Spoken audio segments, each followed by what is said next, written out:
Hello everyone and welcome to EscapeAoE. We are here with another Friday show match. That's right, and this week we have none other than Rubenstock and Melkor, two players who don't really get too many opportunities to go in the spotlight, I suppose. But here they are, and I think we should have a really nice set of games today. Yeah, that's what I'm trying to do when I'm selecting players for these show matches. Like, we started off with, the classic top players, like MBL, Slam, Hera, Tao, Tato, etc., etc. The creme de la creme. Yeah, exactly. The top and then, guys. Now that everyone's had their chance, we're going to start to move down and let, the top 30 players get a chance instead of, always just the top 10, top 15. Which I think it's good for everyone. It gives them a little bit of motivation and encourages them to keep trying, I think. Sure, and I don't think that the quality of the games is suffering as a result. If anything, when you have two highly skilled players who might not be at the very top, but are still sort of touching the top levels, and they're sort of evenly matched, then you're going to have a good series, you're going to have some close games, and you might even have some players sort of taking it outside the box a little bit to try and do stuff that maybe they wouldn't normally do in a typical match, a big tournament match, right? Like, it's a show match, there is money on the line, but at the same time there is some room for, trying some things that you maybe wouldn't normally do. A little bit of experimentation, maybe. Yeah. Hey, everyone in the chat. Riot Coke. Yes, we do have new headsets. They're pretty fancy. We're testing them out for the first time today. We got some new gear because we're sort of preparing for the LAN stuff. Obviously, we're preparing for the AoE 3 LAN in July and the AoE 2 LAN for ECL at the end of August. So we've been sort of putting in extra hours and doing stuff on sort of Thursdays and Mondays when we don't stream, and sort of updating stuff where and when we can. So we're sort of working on that, and we are gonna. Oh, hold on a second. We're getting messages over here from the players and things. Robo is just telling them the password. I will relay that to the other guy, and we should be all good. But yeah, hey there, Squan. Hey there, Newick. 6'3", shoe on head or pre-recorded stream.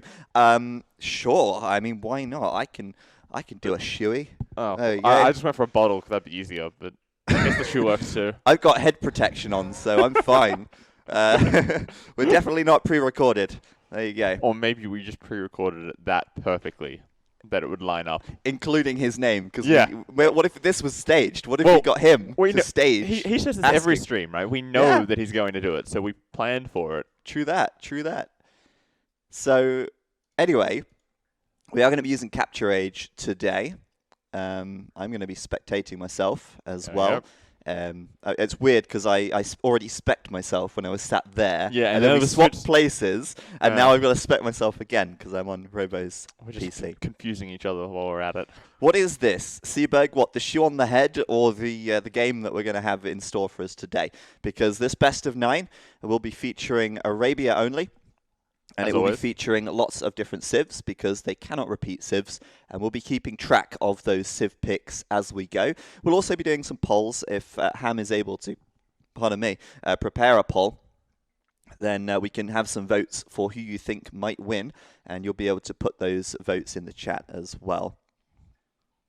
Squat is asking in the chat, do you remember the Old Teutons Island game in 2014?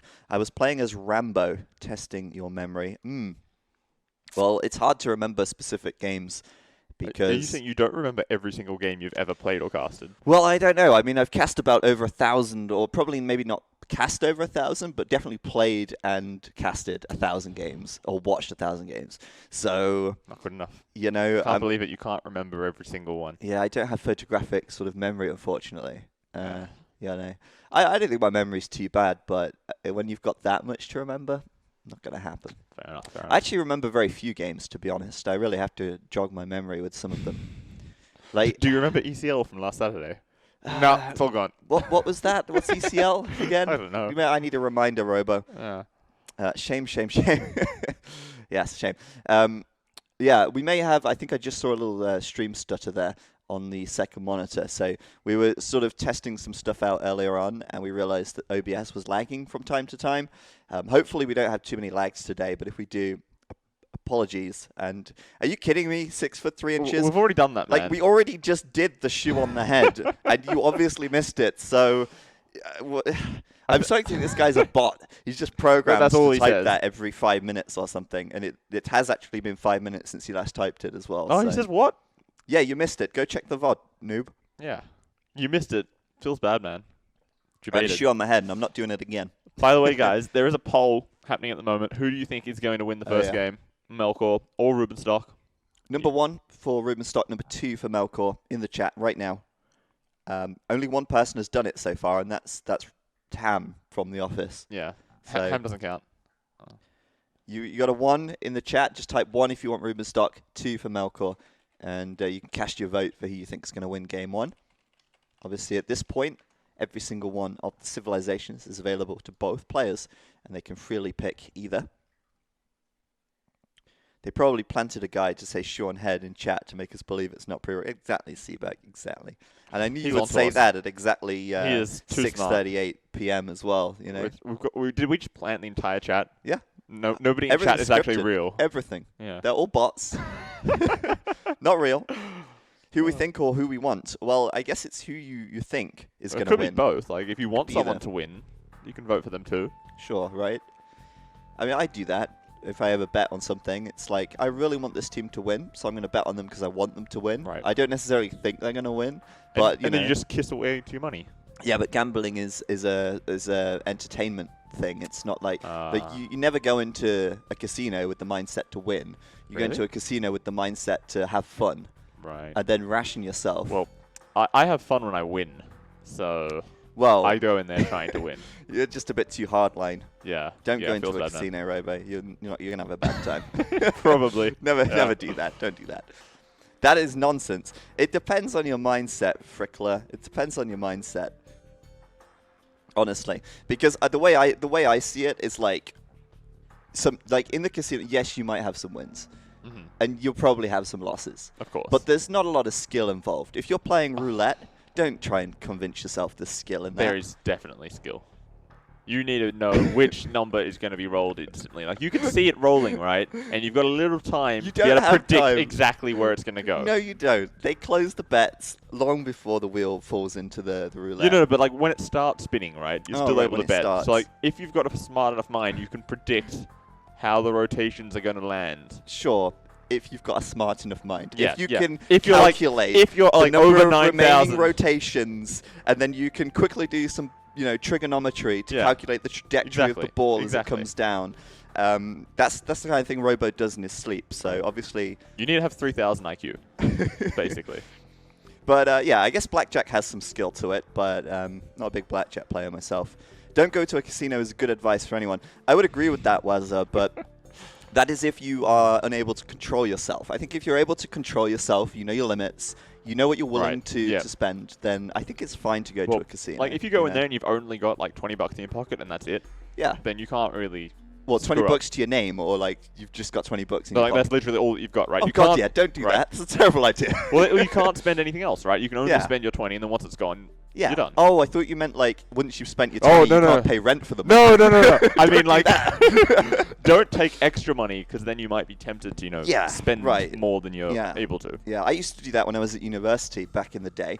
I had a sort of limit for the amount of money I was willing to spend in a week, and I would go to a cash machine and withdraw that cash, and that's it. Like, after that, I would not touch my card, right? Yep. So I would always just have that cash. I could see when it was running low, and I could ration myself at that point. That's how I've been living the past 5 months. Yeah. Yeah, I guess you have. Yeah. But, of course, casinos obviously used to make money, but I think they're also, it's a way, you trade your money for fun, right? You pay, let's say you go to a fairground, right? You pay £2 and you go on the fairground ride, and you've exchanged £2 for some fun.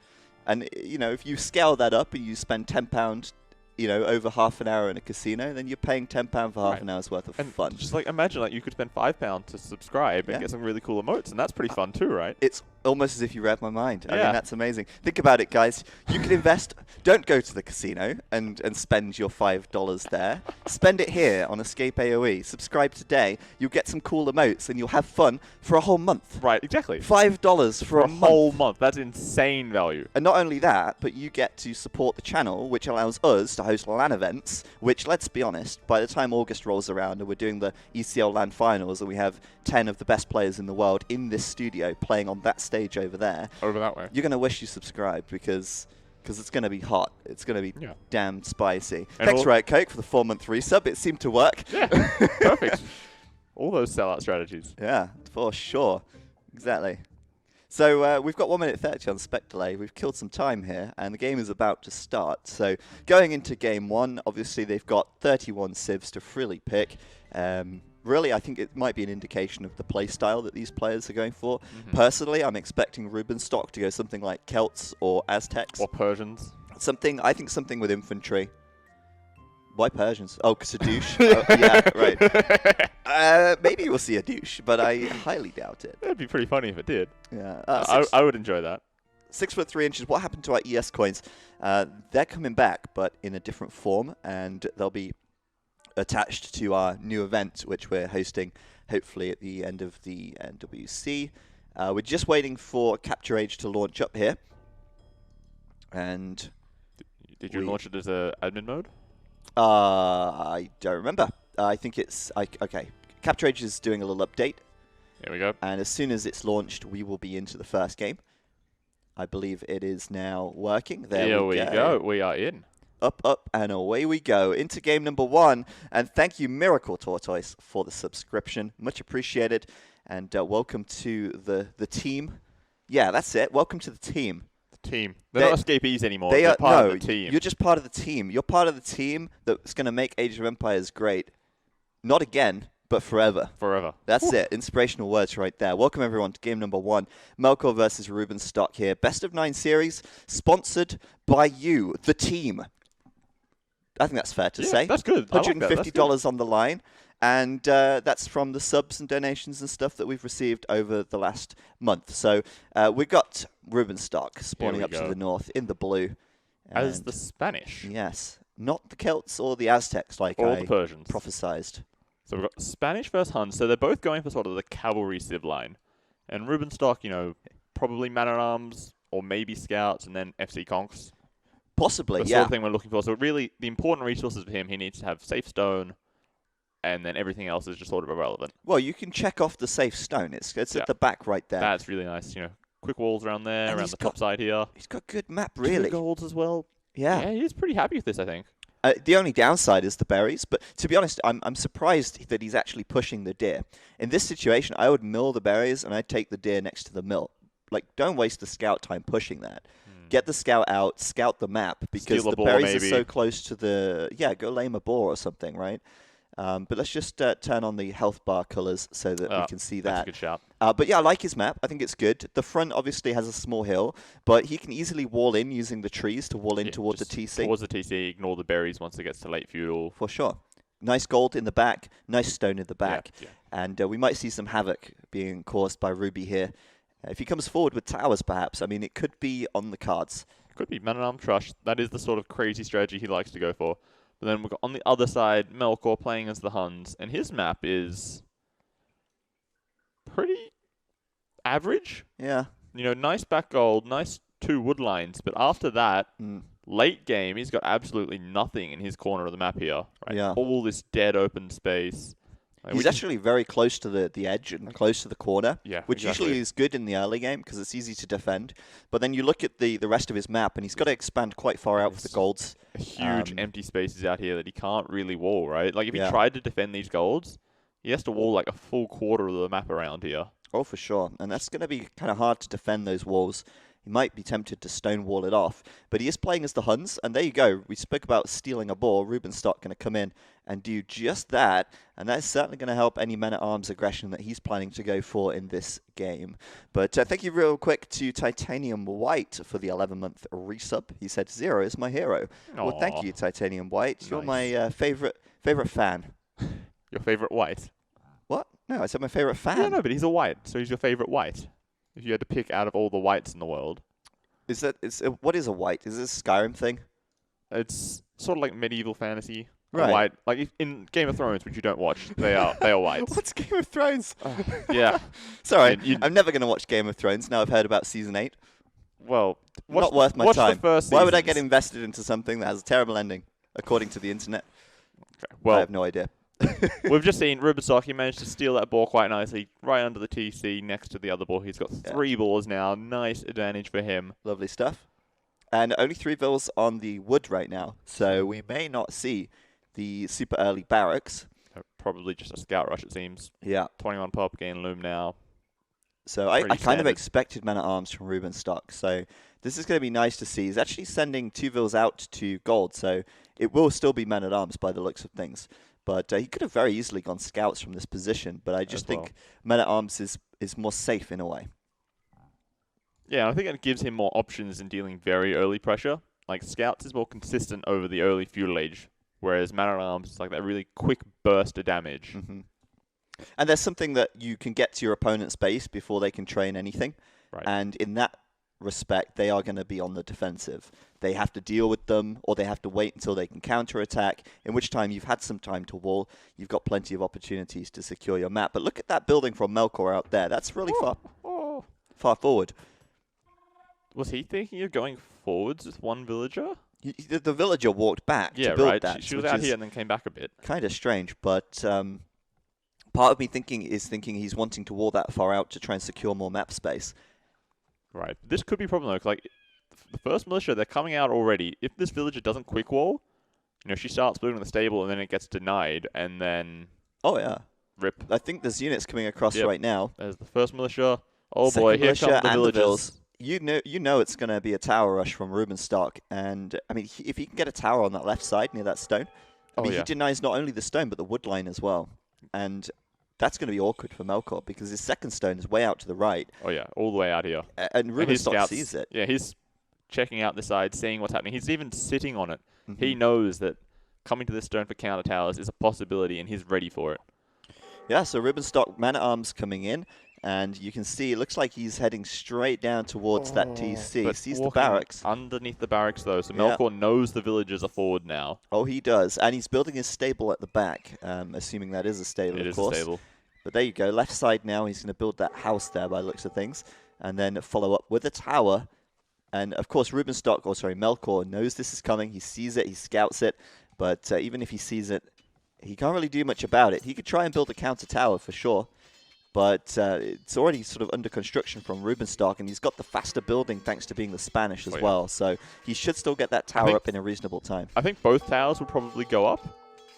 Oh, Melkor's doing well here, though. He's trying to delay it by attacking the villagers, but even with 2, he's still going to get the tower up just fine. Right, and these man-at-arms, if they can break through before the tower goes up, they could have managed to get in there and just bash down the tower. But Melkor on point there with the quick walls, keeping the man-at-arms stuck on the outside. Now they're just sort of chasing around these scouts, not really accomplishing anything at the moment. No, not too much. And the scouts should at this point counterattack, really. But it looks like he's going to bring them onto the tower to attack. And I guess Rubenstock could deal with those with the men-at-arms, but he would take some damage from the tower as well, which is exactly what's happening. Yeah, that's what Melkor's trying to do. He's trying to just bait him in range of the tower, take a couple of volleys on it, and then once the men-at-arms are weak, just pick them off nice and easy with the scouts here. Yep, more scouts coming over. And what about Rubenstock? Is he doing anything else? It looks like he's just, at the moment, taking those deer. Just setting up his economy. He's not really doing anything at all at home. Sending forward 1 spearman. That's smart. I would have liked to see a spearman coming forward a bit sooner, but I guess he was cautious of being counterattacked and left 1 at home for good measure. Could be. But here we see like this tower. It's about to go down for Rubenstock. Melkor is in a pretty good position at the moment. Oh, he is. He's got a nice mass of scouts. He can threaten to go forwards and raid or pick off these units if the spears and man-at-arms aren't in the right position. Yeah, the most important thing is that he's not going to be denied stone in the face of a tower rush, right? Like, there will be another tower coming up, and that will be on the wood line. But I think he can secure stone in this position quite nicely, actually. Yeah. As soon as this tower's down, Melkor can drop down a mining camp here and start mining the stone in relative safety, thanks to the tower nearby. I mean, he could go out to the right side as well, but that's a bit riskier. And is that an archery range there? That is an archery range. So the archers should, or I guess skirmishers, because I don't think he's on gold. should come out, and then he can add skirms in as well to deal with the spears, but he's done really well dealing with that army right there. He's killed off most of that, or all of that. 6 to 2 KD, just absolutely destroying Rubenstock here. The Basically tower, using the vills to kill the spearmen in there. He's still got 4 scouts, 5 scouts now. He could counterattack quite comfortably. And all that Rubenstock has is he's got a couple of spearmen at home, and he's producing more spearmen as well. Just 3 spears in key, and that's all.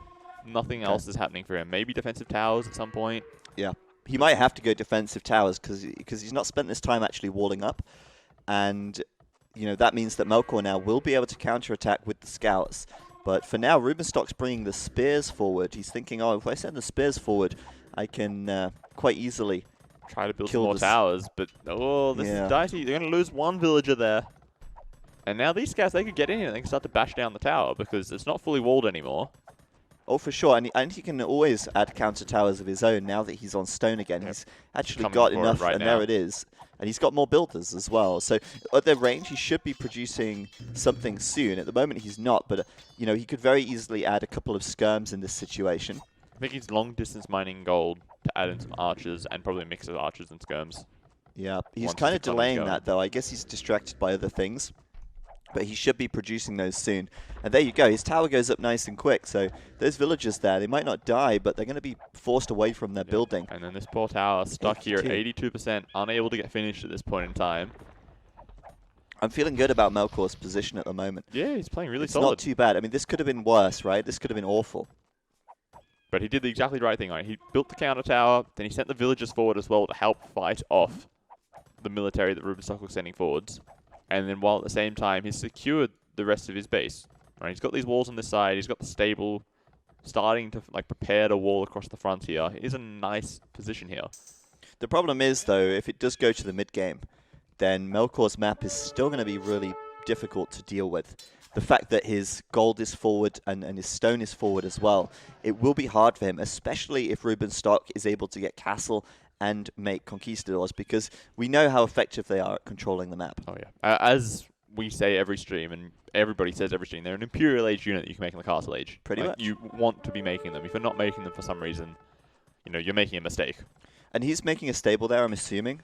Oh, no, it's a blacksmith. Sorry, yeah. He's actually done a market already, so he's preparing, but he's a little way out yet from the Castle Age. I guess he's not that far. He can sell some wood, some stone maybe, and buy some food to get up a little bit faster. That's an option for sure. And on this side, he's trying to come around for a sneaky tower, and Melkor's like, nope, I'm prepared for this. My units are out here patrolling this hill, keeping an eye out. He's doing a great job there. I think he knew that something was going to happen on that right side, so very quickly preparing for that. And now, obviously, adding archers and skirms as well.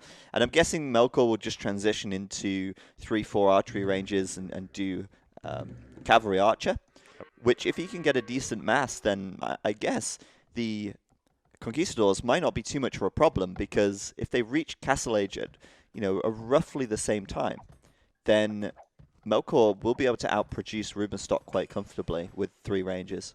Oh yeah, the problem's just going to be like, can he get up the Castle Age in enough time to potentially deny the castle? Because if he denies the castle, the game is just over. Sure, we actually saw that in ECL last week, I think, with no, it wasn't ECL, it was something else. There was a 2v2.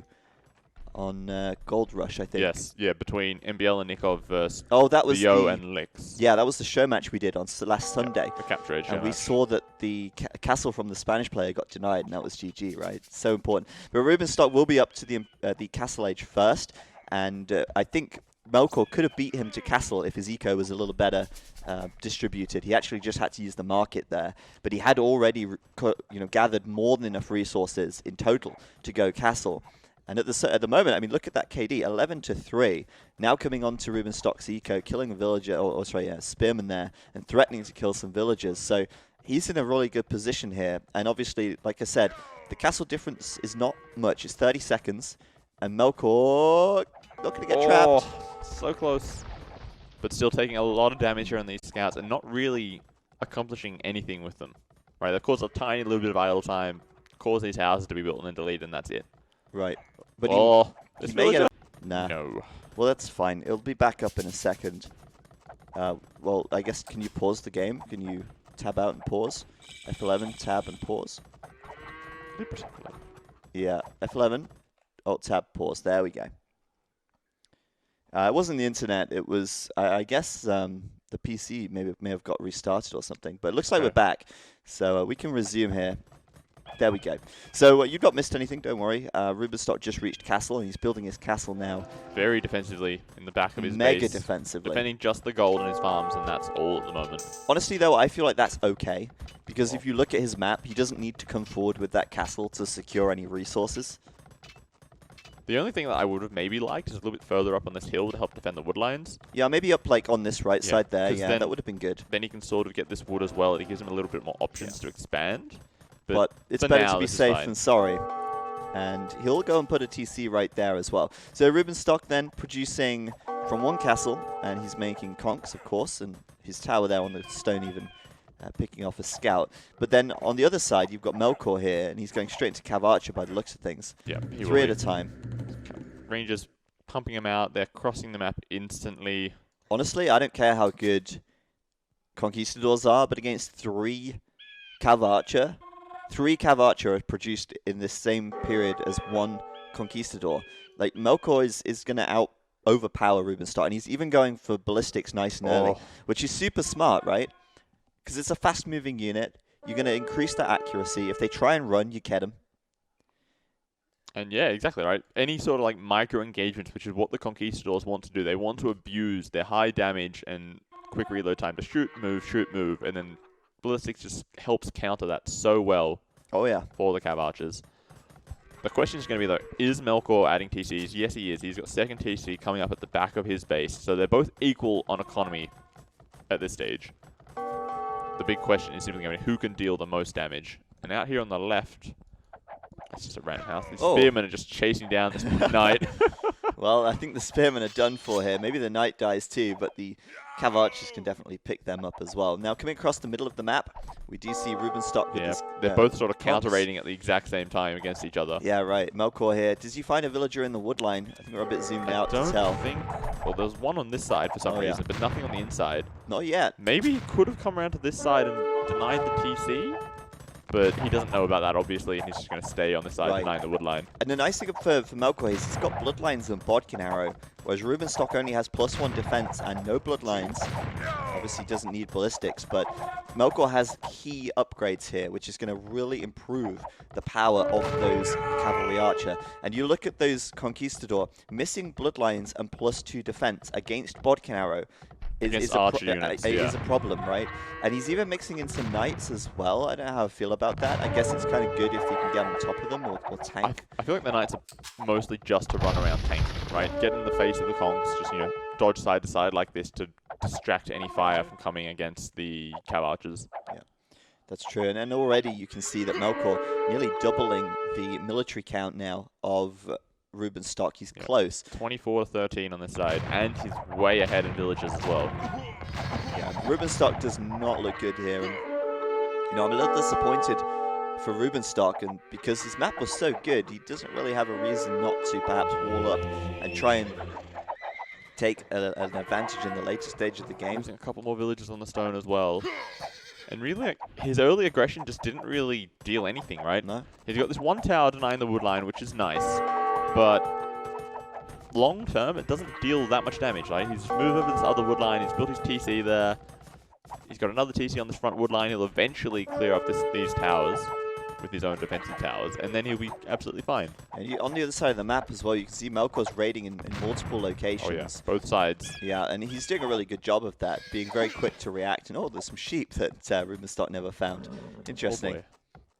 I guess he doesn't need them now, but yeah, on the left side there's a stable as well, so I guess Rubenstock's going to start adding some knights or something. Probably to get... He got husbandry a second ago, and I think he'll probably get bloodlines as soon as he can afford it as well. He should, but yeah, you're right. I think he needs more though, Like, he needs more than just conks in this situation.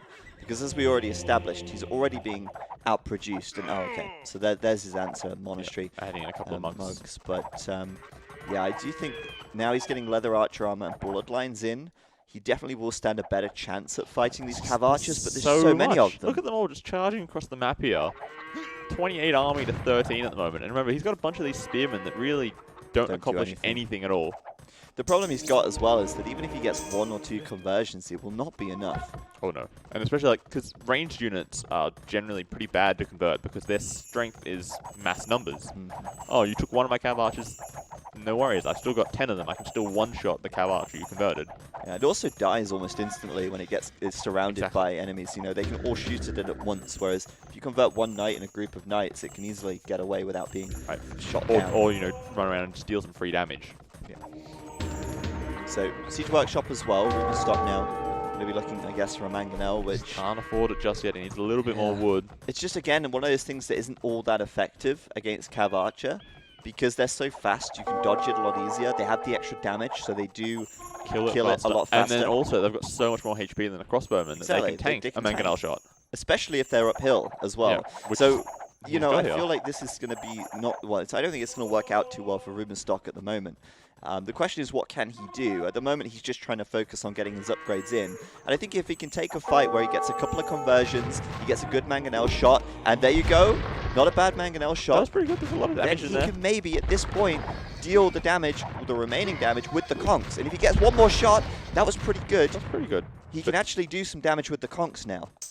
I still don't think he wants to take this fight, though. No. He's uphill. Oh, he's going for it, though, Robo. He is going for it. And I don't think there's much point trying to micro that, Ruby. Your opponent's got ballistics already. No, Melkor's going back. The other thing that we need to talk about, Melkor just clicking up to Imperial Age is pretty good. But the big thing is, he's got, 30 more villages, which is just insane, considering they've both had 3 TCs for approximately the same amount of time. Yep. So Rubenstock's had to cut village production, and he's lost a lot of villages simply to try to keep up. Well, keep in mind as well, he actually, I think he added, he did add the 3rd TC, sorry, but he also added the Siege Workshop, the Monastery, invested a lot there. But he is going to try and get some damage on this left side. Obviously, Melkor has got his army split right now, so that does present an opportunity, but Rubenstock trapped in, and there's so many more numbers just coming in. Yeah. And it looks like he's trying to come forwards for a forward castle here. Oh, it's so dangerous if he gets caught out in the open. But I feel like that's the sort of thing he needs to do to win this game, because he's not clicking in for a long time. He's barely got 300 food. He's got to pressure those gold spots, right? Yeah. The thing castle right here, I guess both the golds. Melkor's not far from a castle himself, and if he gets a castle up on that left side, near the gold, then he might be able to trap down Rubenstock's castle very quickly as well. But there it is, the castle will go up here, and we'll see if he can actually complete it, because Melkor's behind him right now. Yeah, and Melkor can't actually see the castle. No, he's now he can see it. Now he sees it, and this he's going to come in from behind, right? Well, we think maybe. He should. Maybe he's just going to wait for Imperial Age. No, here he comes. Here he comes. Here's the big engagement. This is going to be... He's going to pick off the mangonel Robo quite quickly, I think. Oh, that was a big hit, though. Yeah. And the mangonel Did he get a second shot? Down. Okay, not too bad, not too bad. Couple of conversions as well. Another mangonel to the north. And he's got to deal with that first before he can deal with the castle. So the castle will go up in this situation. But Melkor is still in an okay position. As we said, he's up to Imperial Age himself. He's able to start... Yep, he's building his own castle immediately right here on the front. And then, once he gets his own trebuchets out, starts getting upgrades on the cav archers, Rubenstock just needs to deal a ton of damage. If he can deny this castle, oh boy, this could be GG. Will he deny it, though? This is the thing. There's a lot of villagers building that. There's also the cavalry archers right there to try and fight the conks, but the conks are tanking a lot. There's more cav archers coming in, though. But yeah, the castle is definitely going Castle's up, and those conks are going to take some damage getting out as well. He's actually going to lose a few conks here, I think, as he runs. And there you go. Castle up. That means we'll see a treb coming out probably straight away as soon as he can afford it. You got to click a little bit. Oh, whoops. Yeah. There we are. It's I couldn't even see the tree I was clicking on. It's a little bit awkward sometimes selecting stuff, but look at that. It's in range of those vills, which have come forward to steal the gold. And yeah, basically, stray units here and there. Rubenstock's in trouble now because he needs to get Imp himself. And as you said, he's a long way away. Hopefully those Imperial Age units in the Castle Age can do enough. But we also have Parthian tactics coming in, so we're going to see +4 defense on the Cav Archers. He's going to chemistry as well, taking the elite skirmishes, just all the counter units that he needs to counter these conquistadors. And then just, start slowly tripping down these castles, and then already expanding as well for a 4th TC. So Melkor is just going to be way up on economy, way up in military numbers. And Rubenstock's is sort of praying that, he can defend. Is he making rams in that? Yeah, he is. Okay. So I think the plan here is try and maybe ram rush the castle, maybe ram rush the treb. But if you look at the position of the treb for Melkor, it's behind the barracks. So it's easy to wall that. Like one piece of stone wall as soon as he sees the rams coming, some gates in front of this trebuchet. Easy defense there. Remember, Huns traps are more accurate as well, so they're going to take that castle down in no time. And we've even got, is that Heavy Cav Archer done It is as well? Heavy Cav Archer and Chemistry on the way, so they're nearly fully upgraded as soon as they get Chemistry in. And Melkor's going for the big counter-attack now, and this could be a game-ending move. He gets in and kills a lot of villagers here. They are all vulnerable over here. Yeah, he may just feel like he's too exposed, too far out of the game to be able to come back.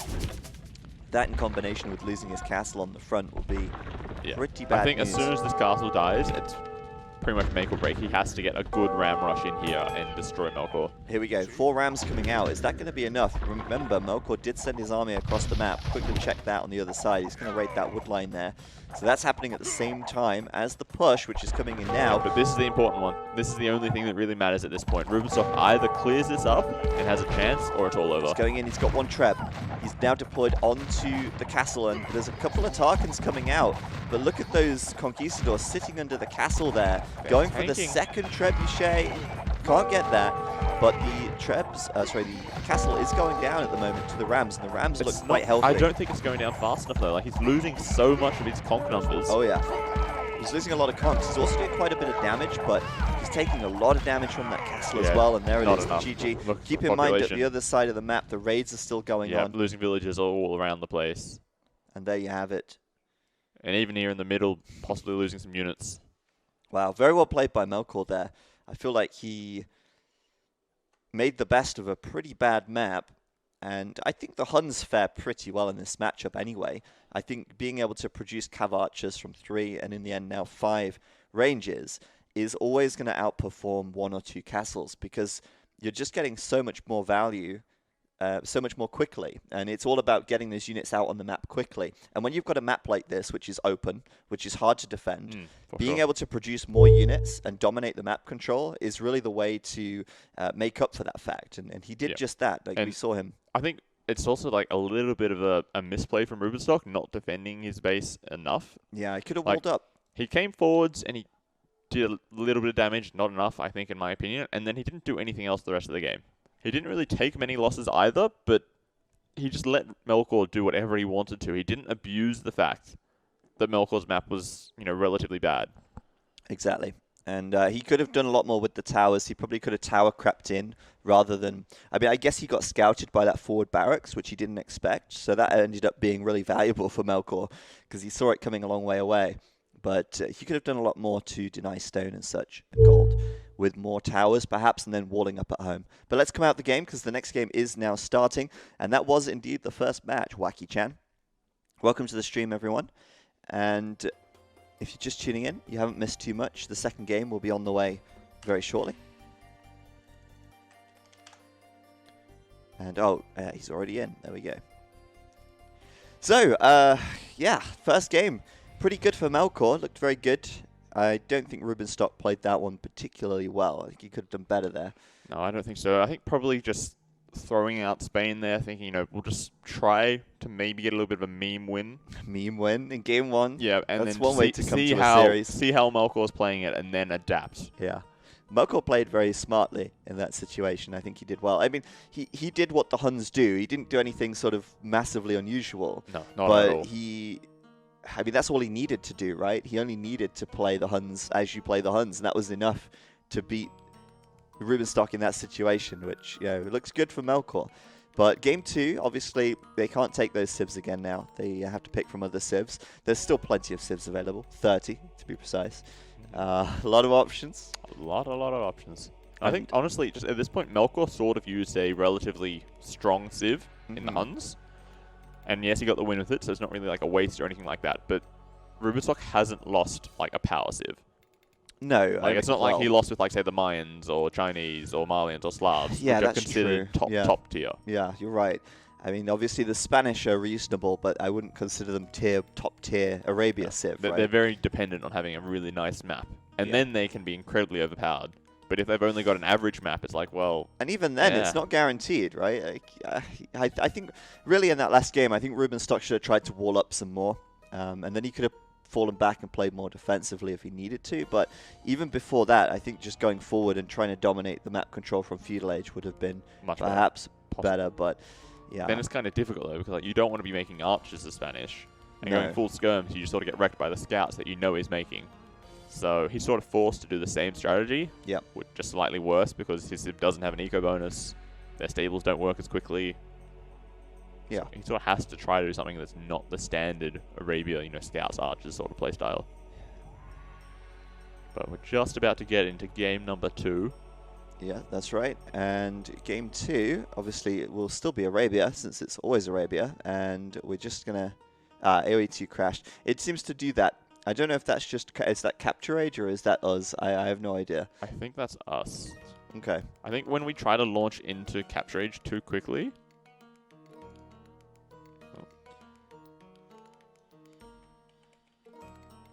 Oh, that's a problem.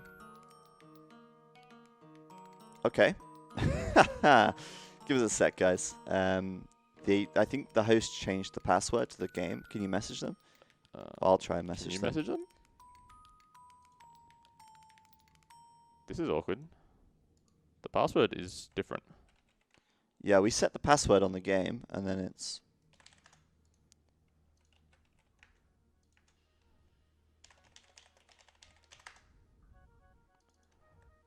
Just hold on a minute, guys. We'll get into the game pretty quickly. Well, can you maybe ask Yo what the password is? Because he managed to get it. There you go. That's the password there. Oh, okay. Okay. There we go. Sorry about that. We set the game password, and then one of the players changed it, so when we got kicked out the game there, we couldn't rejoin. But we're back in now, so hopefully this time we'll be all good. All gravy. I hope. There we go. Sorted. Here we are. All right, so then let's go into game number 2. Yep, that's right. They will be resuming in a second. You might have to tab out and reset the speed in... No, they've just paused the game, that's all. Yeah, they've paused He just sent you a message. Cool. Oh, this is nice. They've added in a pause thing. Yeah, so that's that you know it's a pause. Awaiting host. Sorted. Nice job, Capture Age. Always being there with the updates. There we go. And we're resuming now. So you're going to have to tab out and reset the game speed. Just set it to 50. That's it. And then we're good. All right. So welcome, everyone, to game number 2. Melkor currently leading after winning with the Huns there against Rubenstock's Spanish. But now Rubenstock bringing one of those Tier 1 S-tier civs to the game. Going in with Aztecs in game 2, a civ which I actually thought he would take in game 1. I said maybe the Celts or the Aztecs because I did expect Rubenstock to play something where he could go men-at-arms, go with towers. I wasn't expecting it to be the Spanish, but I think that with the Aztecs, he'll definitely have a better job of it. And for sure. Then on the opposite side of the map to him, Melkor in the red. As the Chinese, which is a civ that sort of has a weakness to man-at-arms. A little bit. Because sometimes, they struggle to get that early wood income going to get their own, defensive drush or man-at-arms happening. Absolutely. And possibly we've got another pause happening No, here. it's going to resume. It should be fine. What? My game is playing, but it says waiting for other players.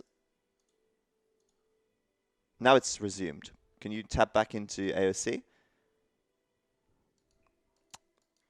Mine is paused, and yours is not paused. Yeah, my game is not paused. Your game is paused. Strange. All right, I think you need to rejoin. Oh, because Yep. I think either Vubli's bugged out or AOC bugged out, but my game is still going. We have 2 PCs here. I'm in the game right now and it's running, but on the other PC it's stopped for some reason. So that could be a Vubli issue, but we'll be back into the game in a second. Yeah, I guess that's true, Archzeon. There is like an extra layer of things that could go wrong, but generally speaking, it's usually fine. So once you catch up, we're just going to speed through the wreck, get back to the current time, and then we'll switch into the game. Yeah. Classic Age of Empires things. Yep. I do hope Definitive Edition can sort of fix all this stuff, but I highly doubt that Definitive Edition will have a spectator feature as good as Capture Age, right? I just don't see it happening. But anyway, we're back into the game. So I guess we can start from the start, because no one's missed anything unless that's a boar steal on the other side. It is a boar steal. So Rubenstock spawning up to the north as the Aztecs in the blue. We'll be stealing a boar from Melkor here, who's spawned down to the south as the Chinese. Now, losing a boar as the Chinese against the Aztecs is just especially bad. It's such bad news. Yeah, like Chinese, you have that sort of awkward start with the Hidden Cup Arabia that they're playing on. It's eased a little bit by always having the one sheep under the TC. Yeah. But after that, you still need to find your sheep, find your boar, get your eco rolling. And really, he's already almost finished all of his sheep. He's only got 1.5 sheep left. And it looks like we've got another pause happening. No, it's resuming again. The players keep pausing. For reasons. Yeah. And now is it going to do it again? Is it going to just bug out again? I need to message them and say, stop pausing the damn game, because it's bugged out again. It's not resumed. Is this maybe a capture age bug, or is it an AOC bug? Not sure. Yeah. Because the game is resumed once again, but... Oh, no, and we're running again. And it's back. Okay, great. Perfect. So, yeah, as we were saying, he's all...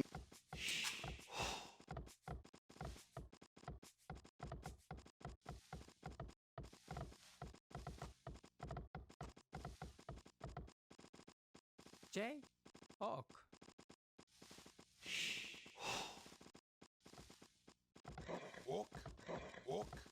Bantne. Is what he's trying to do. Right, he's just sitting around here. He knows the boar's there. He was looking for the lame. Yeah, not going to happen here. I think probably stealing the ball would have been a better option at this stage. Apparently we're muted now. Good stuff. Right, are we back? I don't think we're muted here. Not on our side, but maybe in the booth. So Rubenstock is... Clicking up to feudal age now. Absolutely. Nice time for 22 pop. Dropping down the barracks. It's a little bit of a late barracks if he's trying to go man-at-arms. I have to point that out. But I think he's probably going to go for a similar strategy to last game.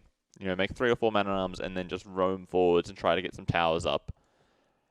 Whereas Melkor, he's up to feudal age as well at a decent time. Yeah, he did go up with 23 vills, so, you know, he's created a couple extra vills here. Exactly, yeah. Which is it makes fine. sense. And it looks like He's probably going just straight to men-at-arms as well. Yeah, defensive man-at-arms and then straight into the archer play. Yeah. And the question is just going to be, you know, is Rubenstock coming forwards? Hold on. He could go straight into archers here. He's sending more vills out to gold, I think. Oh, wait, no, he wasn't. Okay. No, it's just the 2 vills, it seems. Yeah. Defensive man-at-arms, okay, yeah. And here comes Rubenstock just chasing around the scout with his own militia. And oh boy, he's bringing the vills. They're all coming forwards again. If at first you don't succeed, try again. That's it, exactly. This time, though, I think Melkor's map, we should take a look at it. I think it's a lot better. You can definitely see that stone is in the back. Yeah, back stone, back gold, back wood, another back gold, right? It's all sort of spread out. He doesn't get owned by like one single tower. Yeah, and he's got good tree lines as well. Like, he's already started to wall off between them at the front. He can wall this left side pretty easily as well. Just like one gate and a palisade wall there. Forces like any sort of aggression to walk all the way around this way, buys him so much more time. And then you're coming in the front. Where are you really going to tower that's useful? Right, like we zoom in here a little bit. All that he can really get to is the berries and maybe this gold. Which neither of them really kill him because, as we said, he's got another back gold. Yeah, and he's got the back stone as well. So that stone at the front there really doesn't matter too much. He could try and tower the farms and tower the berries, though. That could be annoying. But Melkor here, currently doing men-at-arms himself. Oh boy, and they're both coming forwards for a huge Vil fight, it seems. Health pool-wise, it's very even, roughly 350 each. Actually, slightly favoring Melkor. No, it was, but he took some damage. But there you go. Tower coming up right there. Melkor will do a counter tower. He absolutely has to zoom. Actually, absolutely has to bring those villagers forward. Because without those villagers in there to fight, he's definitely going to have a really bad time of this. Right. But the problem is, though, Rubenstock, all of his army is going to get cleaned up by this mass villagers now. He's getting up his own defensive counter tower. The man-at-arms are already here attacking away at the base of... Oh! And the what came out? The man-at-arm came out. That's amazing. That's so cool. And you know what? Look at that. I don't think Melkor's lost a villager yet. He might lose one now. If he hops in, he might not, though. Brilliant stuff from Melkor. Well controlled. Yep. And he's got his own tower now to prevent any of those men-at-arms getting too close. So really well done by Melkor. Good defense. And that extra man-at-arm just helping from the inside. Good stuff there. And now he's cleaned up this forward tower. Rubenstock's possibly going to lose a villager. If not a villager, definitely most of his man-at-arms and eagles here. Oh yeah, they're instantly going down. They're already low on health, remember. And yeah, now Rubenstock's aggression is just completely turned around now. Melkor dealt with that so well. Yep, he has to bail. Oh, the wolf! Oh, it's not on on the the full low bill. HP It's bill. not on the low bill. Unbelievable. That could have been bad. But oh no, these man-at-arms, they're still right on the tail of these villagers. And back at home, Rubenstock's just dropping down archery range to start to pop out some archers. Otherwise, nothing's really happening for him. Similar to last game, really. It feels very similar already. Now look at those men-at-arms. They're all targeting a different villager. I don't know if that's necessarily the right thing. I guess it is. They block Well, these each other two can less. turn around here and get this one at the back. Right. Like right here in this little tiny gap. That's Yeah, it. look at that. Get a couple hits So off. close. 2 more hits, and that feels dead. And I think he should be able to get it. Man, if Melkor was Celts, those villagers would be Oh, toast. yeah, for sure. All of them. But he's not. He's not Celts. But he's doing a good job now. He can actually get quite a lot of damage done with these men-at-arms, and he's even making extra men-at-arms as well. He's got 5 in total. Finding damage, I mean, obviously, once the archers come out, he'll be counted, but it's going to be a while 2 before archers versus Rubenstock's man-at-arms. comfortable. These man-at-arms, like, they're already basically in contact with the archers. So 2 archers is probably not enough unless he's willing to spend a lot of time microing them down. Yeah, so he's going to wait, and he's got time to wait. And he's spreading out to the other side of the archery range, so if the archers pop out on this side, the man-at-arms are ready. They're going to pop out on the south side, though, and there you go. Should be quite easy to take them out now, to be honest. Just a little bit of micro. Always coming in from the back, though. And there's the 4th man-at-arm, so you should kill that one quite easily, and then that's it. The man-at-arm aggression has been cleaned up. But a really good defense from Melkor there, to be honest. Rubenstock, though. This tower is just so well done. Still, I still think he's in a better position to last game, because he's at least transitioning into an archery range and making archers of his own. Oh, that's a great fight. Yeah, he really needs to pay attention to these archers, like, because he can kill the man-at-arms easily by himself. But if he's not paying attention and the man-at-arms walk up to his archers, they just swing their swords a couple of times, then all of a sudden the archers are basically dead. Yeah. Has got to be careful. And obviously Rubenstock does get to benefit from the Aztecs' faster military creation. So if it's 1 range each, he should stay ahead in military production here and might even be able to outnumber Melkor quite considerably by the time they reach the castle edge or click up to the big thing castle here, though, edge. is just the difference in army, right? We've got 5 archers and 1 skirm versus 5 skirmishers and 1 archer. So Melkor is just going straight for the counter unit play here. Full counter. And really, I'm expecting we see Eagle Warriors in production right now for Rubenstock to try to get in there and take down some of these skirmishers. But they just take so long to create. Honestly, though, I really like that about the Aztecs, right? Like, you don't need that 3rd building. You don't need to build a stable. You already have the barracks, and you can just put it straight to use. And that's going to make things very awkward for Melkor now, because there's no real easy way for him to deal with Eagle Warriors in the feudal age without having a decent mass of archers up already. That's the 2nd archery range coming down for Rubenstock as well. And he's also got some more skirms of his own in production here. As you say, like this 1 eagle basically clearing up 4 or 5 skirmishes. Yeah. Doesn't even have any upgrades on it, I think. No upgrades whatsoever. Speaking of upgrades, they are even, with the exception of Rubenstock now, who is doing wheelbarrow. And honestly, I do like Rubenstock's position now that he's adding a couple of eagles. Obviously, they do create a little faster as the Aztecs as well. I think that's such a huge difference maker here for him. He's going to actually get the map control back a little bit, perhaps. But he still doesn't want to take fights against pure skirms while half his army is made up of archers. Definitely not yet. Does Melkor have a 2nd range up already? I think he should. Yes, he does. Just here on the front. So they're 2 ranges each. Roaming around, that's just a stray eagle. But again, Rubenstock has the faster military production. He's also doing +1 defense now. So it looks like Rubenstock is going to sacrifice a little bit of that castle age time to clean up this army and actually sort of get the map control during this feudal age portion of the game. You look at the food difference in the 2 players. You can see he's spending it down. Let's see, where's the one that has the ecograph? Here we see food per minute. Is that this one? Yeah. No. That's food in bank. There we are. Yeah. N. That's so wood per minute. Melkor slightly ahead in how much food he's gathering, which is, as we said, boosting his way up to the castle age. Back to the standard resources. Like, he's just preparing. He's got a lot of wood in the bank. He's going to keep spamming down these farms, building up his strong economy. And they're still basically equal in military at this point. Yeah, at the moment they are. Obviously, they're 5 villages difference, but obviously Rubenstock has wheelbarrow, so he's obviously only 2 ahead, really. But Rubenstock at the moment does have the hill to work with, but does have to back away, defend his advantage for Melkor and the tower. He can't really push in this position. And anywhere else he goes, like we see on this side, Melkor's starting to wall up. He's still got a couple of holes between the houses and the tree line, but he can wall this at some point. Holes everywhere. And then, he just sits here, defends this hill right next to his own tower, and then he is happy as Larry, basically, on the front here. Yeah, he'll be up in no time. But then again, you know, we're saying that he's investing those resources into upgrades at this point, obviously doing the +1 defense on the Eagles, creating Eagles as well. But he does have Aztec farmers, which are extremely fast. And you can see the food income for the Aztec player now that Wheelbarrow is done. He is at 800 food already.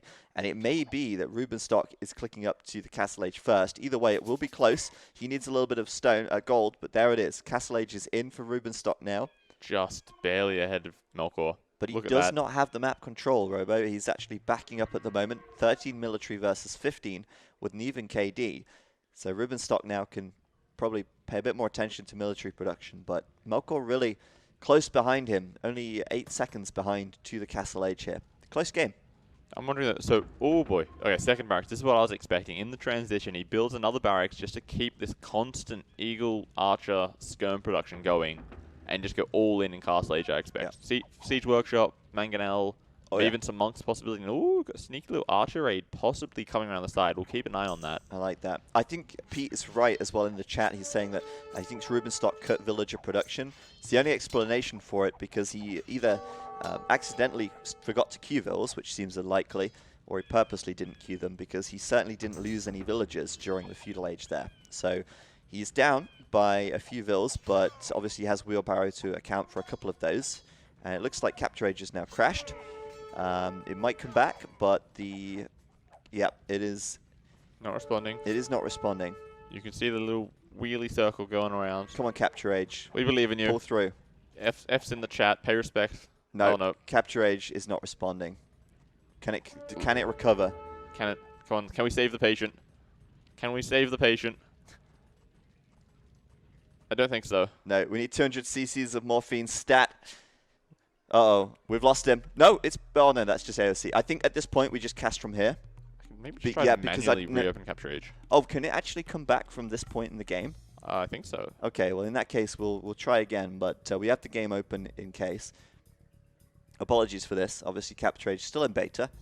Can have some issues, but yeah, we've got it back. Perfect. Right, straight back into it. We missed a little bit of a raid here on the side, picked off a couple of villages with these archers. Narrowing down the vill lead. He was 8 vills up, now it's only 4. That's pretty good, yeah. Definitely worthwhile to send that counter-attack out. And we're seeing the knight production coming out from Melkor to try to counter these Eagles. But it looks like at this point, Rubenstock's trying to push in. But once, you see, Melkor's got 4 knights now. I think he's probably got enough army. Oh, but there's more Eagles coming in too. It's so close to call. Honestly, I think he needs to get archers out here quickly because he needs the extra firepower onto the knights. Just Eagles is not enough. Knights, obviously, are a little bit more expensive, a little bit harder to keep production going, but they are more effective against Eagles than Eagles are against knights. So you got to keep that in mind. And obviously, at this point, look at so much more health in the pool, though, for Melkor. Yeah. Those knights, they're such a tanky unit. Maybe even just some monks coming in here to get a couple of converts off would be enough. It's so deceptive. And actually, I think Melkor will easily win this fight now. Should be able to clean that up. Oh, but some more Eagles coming in. But look, he still has the greater health pool, even with the reinforcements coming in from Rubenstock. And then he has his own reinforcements as well. And now... he cleaned it up. Absolutely cleaned it up. The KD is still very equal, though. It's true. And on the side, the archers picking up a couple more villages. Really, really nice here for Rubenstock on that side. Yeah. Unfortunately, he has lost the front battle. Military, though, like they're still equal on military. They're fairly similar on vills, and Rubenstock dropping TC number 2 and TC number 3 instantly. Melkor only dropping the 1 extra TC, so Rubenstock could... He's got 3 stables. I think that's part of the reason why. That's true. He's just going all out for that military production at the moment. Yeah, there's even like 2 clicks out. It's just, I think it's just a little nicer to go, yeah, that's it. Just a little bit out. He's sending his own counter-attack in as well, and at this point in time, this could be the perfect moment. If he keeps producing military at this point, it could be a good time to push because Rubenstock's just invested a lot of resources into the 2 TCs.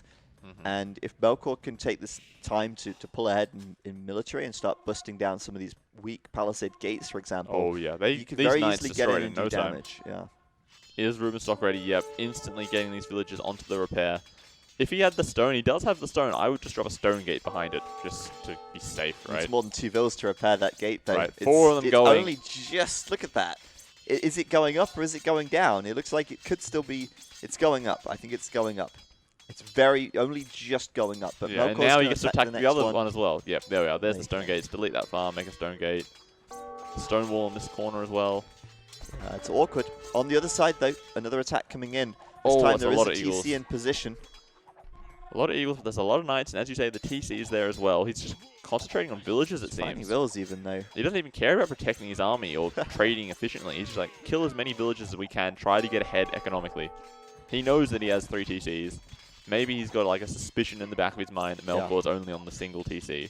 Well, the thing is, as well, once the Aztecs reach Imperial, is he in? He's actually. He is? Oh, he's in. Oh, Oh, no. no.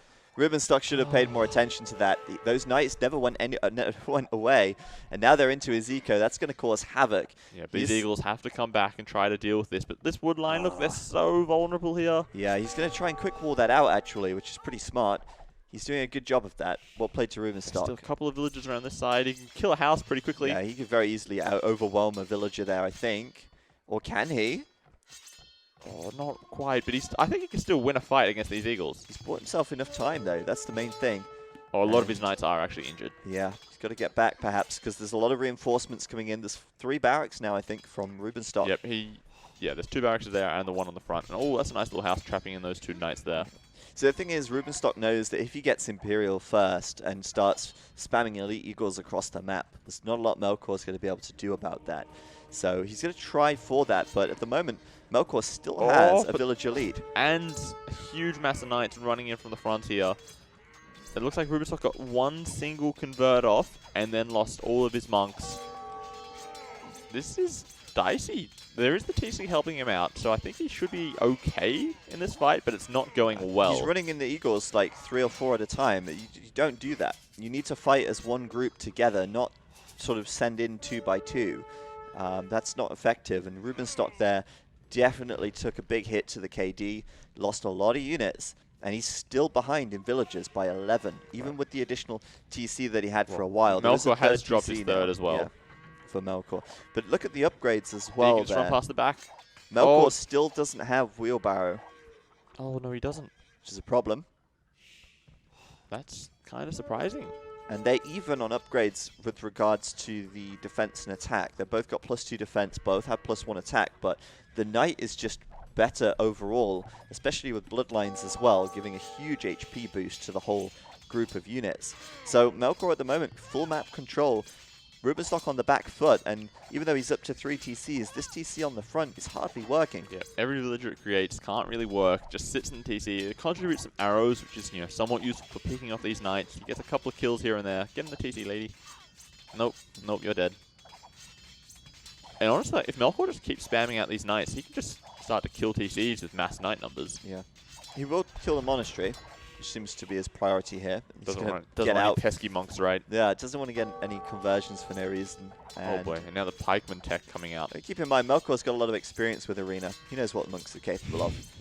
And he is finally doing that wheelbarrow tech as well. So Rubenstock, yes, adding in pikemen, but I love that Melkor is focusing down on those key military production buildings, taking out the monastery, now going for the barracks. I wonder if he'll target the other barracks or if he'll perhaps go for something else. I think it's either going to be a TC or the barracks. Because killing the archery ranges doesn't really accomplish anything. Oh, he's going for the TC, Robo. Oh, yep. And there's so many knights here. What's that? 17, 18, 19 knights nearly. now. That TC, basically, Rubenstock has to do something here, and he might be forced to engage a little bit too early. Once again, only sending in 8 eagles to fight against so many more knights. They're not even pikemen yet. Oh, no, I think he was doing pikemen in that barracks that was just I think it got destroyed cancelled as well. too, yeah. And I think that TC may very well go down. Pikeman is now in, but the TC is falling, and Melkor is more than comfortable to take that fight with only a portion of his units. And once that's cleaned up, he can go back and kill the TC. The vills have been popped out. They're trying to make a run for it, but some of them will survive, most of them won't. Yeah. And then now Melkor is just more... Oh, he's just man. creeping ahead, bit by I'm bit. impressed by Melkor. I'm really impressed by him, honestly. I didn't think he would be this good, but he is really dominating in this game. And it's not an easy matchup by any means. Like, this is not an easy matchup. No, like, Aztecs have those power spikes. Like, every time they age up, they get a huge boost. And then as the game continues through the ages, Chinese start to get ahead with their slightly better economy. Yeah. So, like, his real goal, I guess, was try to, just boom as much as possible and then get early imp and destroy him. And, well, Melkor's like, well, I can't let you do that. No. I'm just going to make a ton of knights. Yeah. Just keep killing you. Has he added any more buildings back at home? Is he up to 4th stable now? 1, 2, 3. Yeah, I think that's still 3. Anything on the left side? No. He's No, coming forward with the nothing at vills, though. Maybe forward siege workshop, Forward castle even, Oh, right yeah. there. And, well, that's going to be tough. There's a lot of pikemen out, actually. And obviously, defender's advantage for Rubenstock, but the hammers are going down.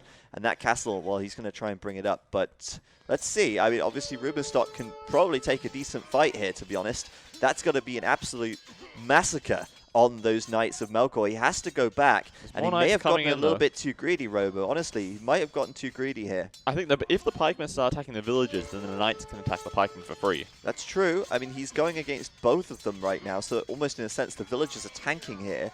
But Rubenstock keeps reinforcing with more and more pikes, and it looks like he's going to clean up the Knights. Queued up in the barracks at the moment. God, he's got to kill the Knights in this situation. He has to deny the castle as well. And the castle's at what, 75%?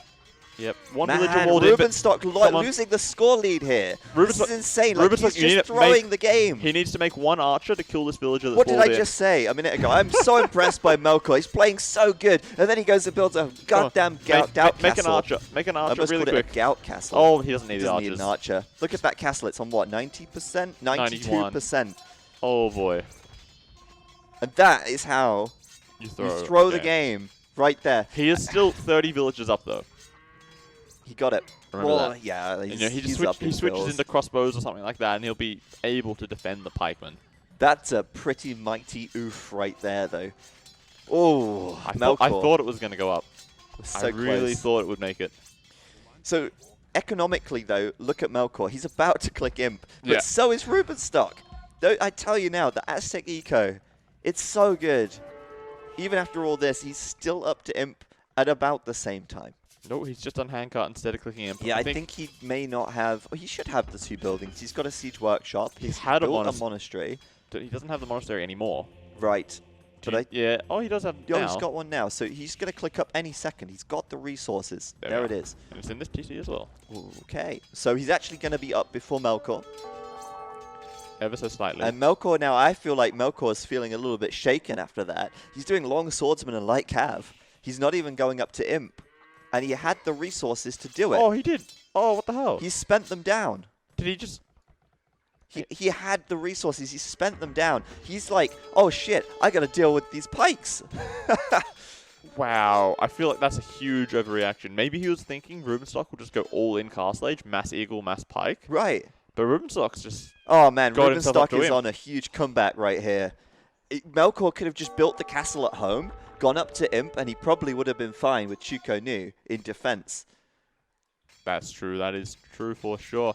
Oof. And at this stage, right, Rubenstock in his own defensive castle, securing the gold in the front, taking down this castle. I hope Melkor still deletes this. You know, he gets back 60 stone or something. Yep.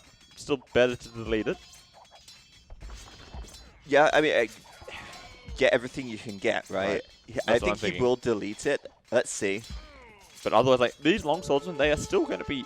No, he doesn't delete it. Still decent at fighting versus this mass pikeman army. Oh, but Jaguar warriors coming out. They're going to be great against the pikes. But who saw the Jaguars? Obviously, Melkor didn't. Holy shit, God. That's huge. Look at them just clubbing away. Yes, there's only 1 or 2 of them at a time, which is not ideal. And even against the Eagles, like, Rubenstock, just go hide underneath your castle, man. Don't take this fight out here. Please, like, you don't have to fight this. Wait for Imperial Age. You're about to get upgrades. Well, he still won the fight anyway. But he's taken so many losses. The couple of Jaguars in there doing the damage is really what matters. And, yeah, Melkor coming forward with more barracks. He's going up to Imp now. But he has just thrown away that lead. Full champions, it seems, is going to be the plan for him. Look how many Eagles are coming across the map. It's insane. Pikes and Eagles and Jaguars, like all the infantry units. Imagine if he was the Incas, Robo. Like, he'd just be chucking out those slingers all over the place. But alas, he is not. He's the Aztecs. Not everybody gets the slingers, the inferior Aztecs, as I call them. And there's a couple of light cabs he's preparing to do some sneaky stables on the side somewhere, maybe. Yeah. And even on the other side, the Rubenstock preparing his own raids. barracks. He can also secure this relic at some point, which would be useful. He's pushing out, though. I think the Jaguars are going to make such a huge... They have +10 against infantry. So what's the attack damage based out? I can't remember. Jaguar, they are 10 plus 22 damage per hit the Jaguars do at the moment against the longswords, minus their melee armor. He's walled. He's trying to wall. He can get around the other side. What's the armor on the longswords? 2. So 2. 20 damage per hit. Which is pretty nasty. That's pretty nasty. And those Jaguars are going to absolutely tear through them. Right now, though... Are there enough Jaguars, though? There's that's not the enough. question. Yeah. Melkor has such a much larger army at the moment. A couple of Jags, it's just not enough. But he can always go back to the castle, and I think that's what he's doing now. We know, of course, the Longswordsman, pretty weak to arrow fire. Rubenstock continuing now with Eagle Warrior. He's not done the Elite Eagle Warrior upgrade, however. Well, that's a second castle. It is a second castle. All right. I don't think doing Eagle Warrior is useful. Like, you know your opponent's making full champion line.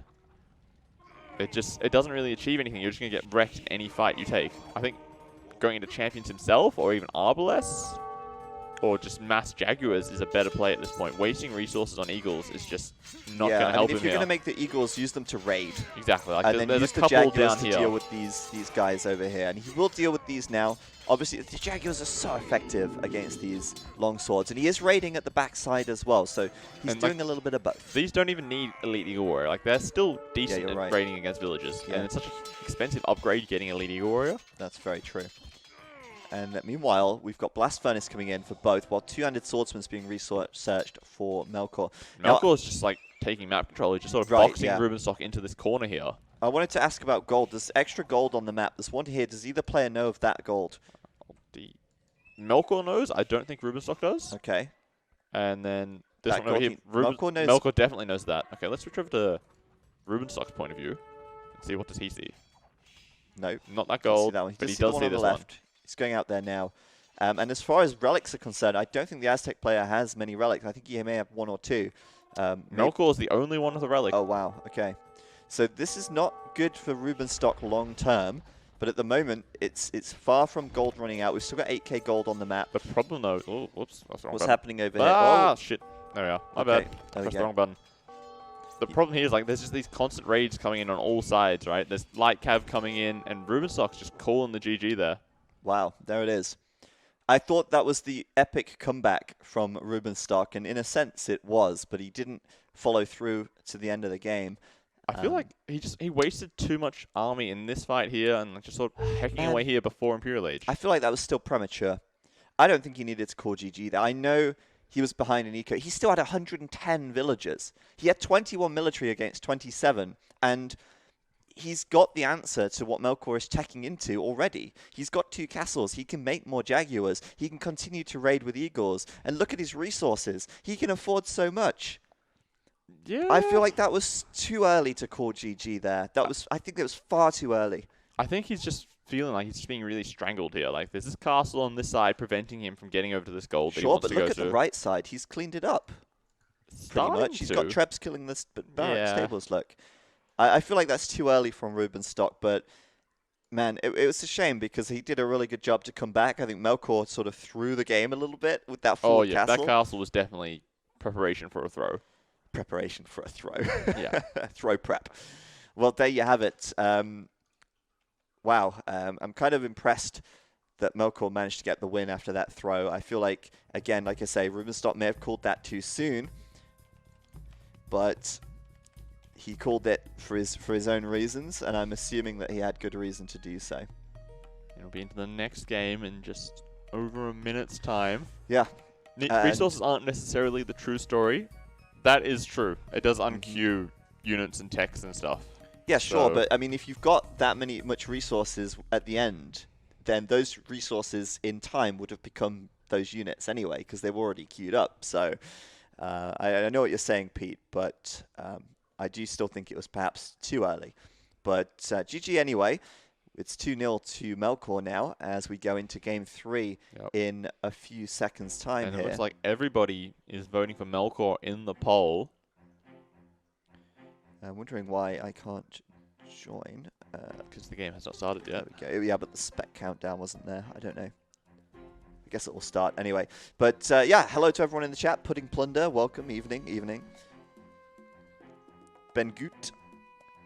Turumbar, we see you out there. Welcome everybody to the stream, and hopefully you're enjoying this series. And we'll see if Rubenstock can get his comeback on as we go into game number 3. He's trailing 0-2 at the moment, and here he is in the blue, spawning down to the southwest.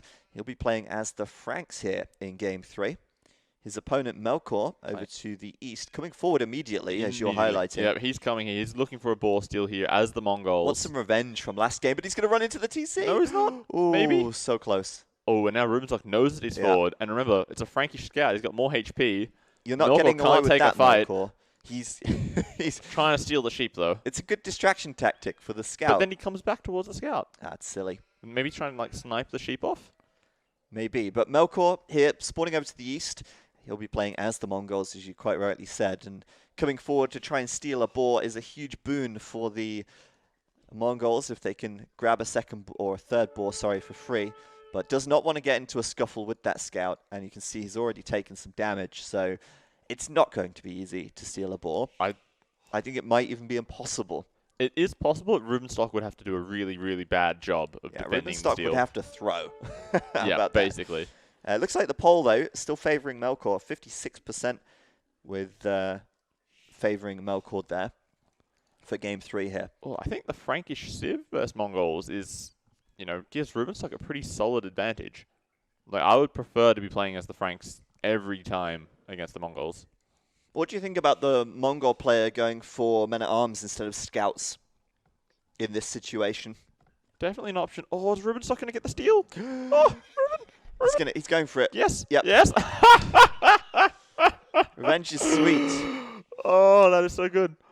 Oh, my God. I'm guessing that Melkor didn't even know that ball was there.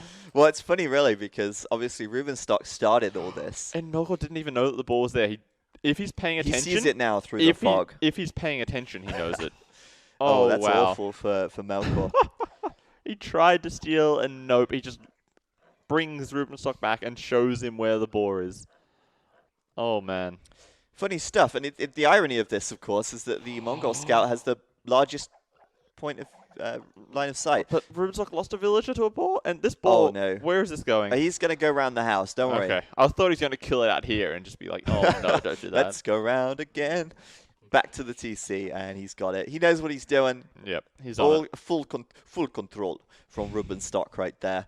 Are you pretending that Finnish people are Russian? No, I was just doing a Russian accent. Okay. I was not trying to impersonate Rubenstock. Okay. I wouldn't be able to do a Finnish accent for the life of me. Maybe one day I'll give it a go, but I didn't feel like embarrassing myself today, too much at least. But yeah, Melkor then down a ball, and yeah, that's weird, isn't it? What is that? Strange. That's strange. He's Strange going to build a glitch. house, clearly, but okay. Oh, maybe it was the house foundation. Yeah, but like, why couldn't we see the foundation? We could just see the line of sight. No idea. Strange. No idea. That's a nice thing. We'll tell that to Capture Each guys, and they'll get on it and fix that. Yeah, they're always on it. I think what we should do now, though, is just take a look at the maps. Oh, for sure. Well, We've got a turn few off minutes Fog of here War. before anything really happens after that early sort of scuffle. Rubenstock. I think his map is fairly decent. Yeah. Backstone back here. 2 back golds. It's a little bit of an annoying hill in the back of his base. If he loses control of it, he's got problems. But, if you lose control of the back of your base, you've obviously got problems. Yeah, I think before that. Yeah. And then around this side, it's wallable options, right? He builds his barracks in his stable up on this hill here. He can wall off down this side and then only worry about the top side. And he's even pushing in some deer here just for extra measure. It's not too bad. And the fact that he's stolen that boar is nice. That's probably going to reduce the chance of Melkor doing any men-at-arms aggression. The villager? Oh, the deer saves the day. It looked like the Whoa. deer actually blocked the vill there. That was the The boar deer there. nearly lost the day and then it saved the day. Good stuff. And then Melkor's map then on the other side, it's looking okay. I mean, that south side looks easy to wall if he walls the stone out. Yeah, you can walk across those cliffs there if he wants to. Forward gold, though, not ideal. Forward stone, not ideal. There's a gold at the back. But yeah, which is but he okay. does have options at the backside. The problem really is, though, this big hill, he can't really wall this off anytime soon. No. So as we see, he's just doing the small defensive walls around his TC, not trying to do anything incredibly aggressive out here. He's also missing 2 sheep, as you can see there, which is how is that possible? as the Mongols. I guess that's just unfortunate. That's very you miss unfortunate. like 5 tiles, and Yeah. it's like, wow, bugger. But that's the thing, right? The sheep can never spawn too far away, so you go back and check those at some point. Well, but you it send is a villager unfortunate. to walk, maybe. Yeah. And, you know, we're casters, obviously. Like, we know they're there. It's easy for us to say, you know, you should just scout God, that. Melkor's such an idiot. Like, right, the sheep are... What's he how doing? does he not see them? Like, how Like, can we he can not see those we sheep? can see them. How can he not see come on. I mean, how many games have you played where you're like, God damn it, I can't find my sheep. I've looked everywhere, and they're in like that one tile. Yeah, of or like there's a blackness. boar. Like I saw the boar, but I don't know where it's moved. Right? Because it just wanders into a black bit. Oh man, it happens far too often. More often than I'd like to admit.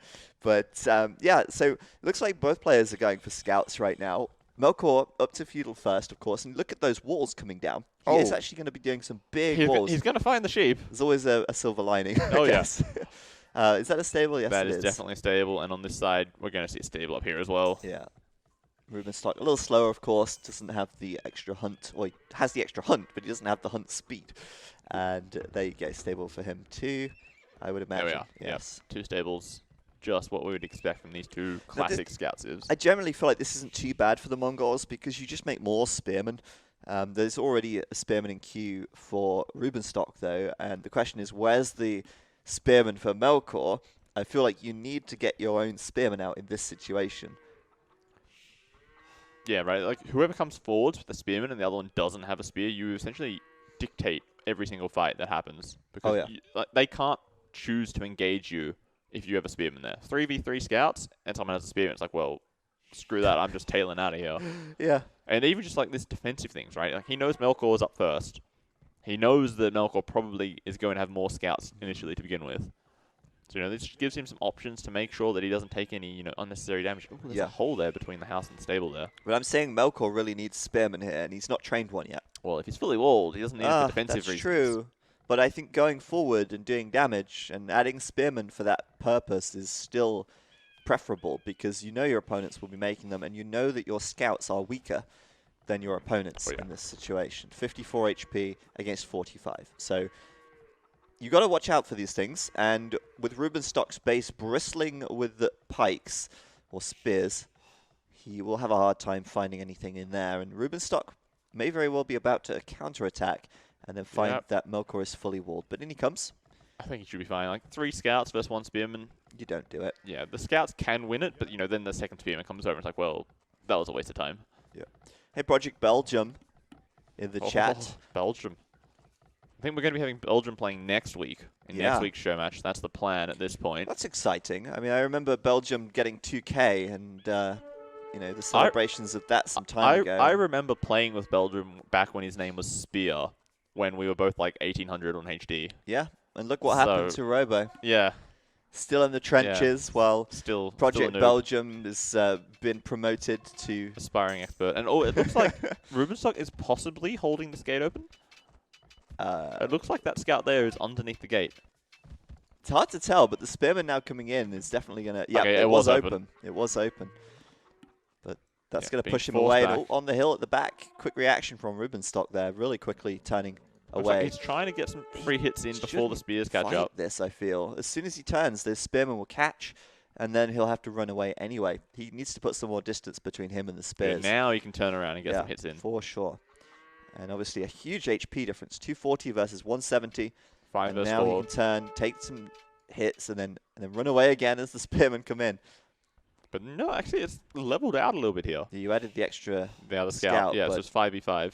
Now it's 5v6 as another scout comes in. And the spearman as well, so they're all basically equal in military. Like Rubenstock's got actually 1 extra scout, 1 extra spear. Rubenstock should be fine. Honestly, should be fine. He's got Wheelbarrow coming in. I think Melkor has it. Melkor already has it. Yes, he already has it. May have been a bit early for Wheelbarrow, I think, but I mean, quickly take a look. He doesn't have that many farms. We just lost 1 scout going down there. Nothing too important at the moment. And both players looks like they're saving up to get like the fairly fast castle follow up. But Melkor's base is just he's even coming forwards for this gold. I don't know if you noticed that a second ago, but they both had exactly the same amount of food and gold and stone. A little bit different wood. Did not see that, no. That's pretty cool. But yeah, Rubenstock here taking the fight now, and I think that might go quite well for him. He has got the hill to work with. Melkor's got numbers though. That's true. Melkor's got more reinforcements and coming over. Melkor's getting upgrades for his scouts. And for the spears. Ruben's saving up for Castle Age, and Melkor's just like going to keep making an army, get some upgrades. I like this so much more, going forging in this situation. Instead of +1 armor? Instead of +1 armor on the scouts, 100%. Yeah. It upgrades both your units. So much better, and I still question why players will go for the armor on the scouts in these kind of situations. But Bloodline's coming in as well. Oh, I was not expecting this. Double archery range from Franks? What? Like, if anything, you would expect the Frank player to be the one that's going like all in spears and scouts. Right. And then the Mongol player to make archers. But look at the resources. Rubenstock's about to click castle now. Oh, yeah. And he needs to get walled up because Melkor is going to keep coming by the looks of things. And oh, yeah. He's streaming around. He's got so many scouts here. 7 scouts. He's got bloodlines now as well, remember? Oh, yeah. Look at that. Huge. Like, they're all pretty much injured, but he's still got over 200 HP here in these units. It's pretty good. He should easily pick off some 1 or 2 spears at the back. And he's got to be careful still. Doesn't want to lose any scouts unnecessarily, but if he can take out the spears, he can have free and easy access to the vills. He's thinking about going for the gold. Nope, he's moving over towards the wood, but the wood is getting quick walled in as well.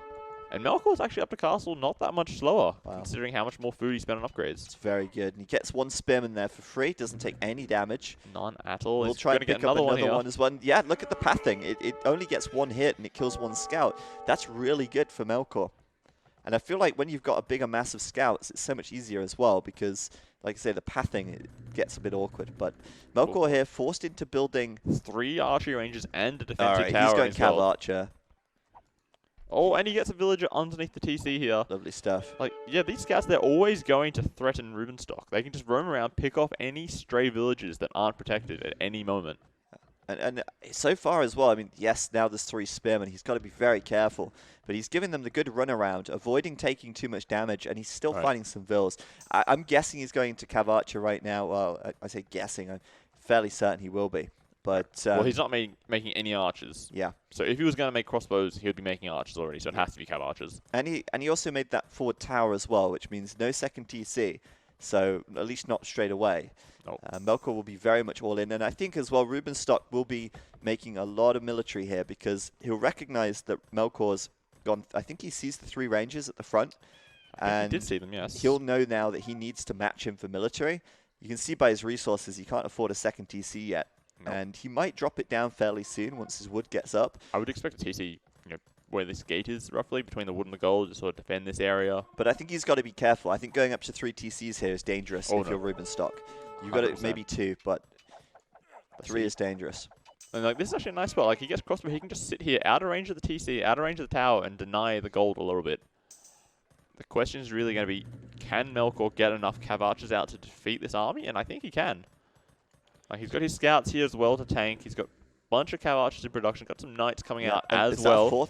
Oh, that's a monastery. Okay. Whew. So I was going to say 4 is a bit expensive. Yeah.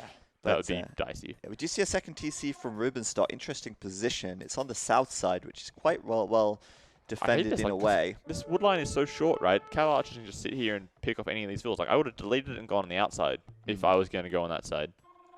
I feel like that would be a much safer long-term play. That makes sense. I'm just concerned about its left side. It's still open. Yes. And that could get raided quite quickly. But Melkor now has this nice massive cavalry units. It's almost like we're watching the Hun game again.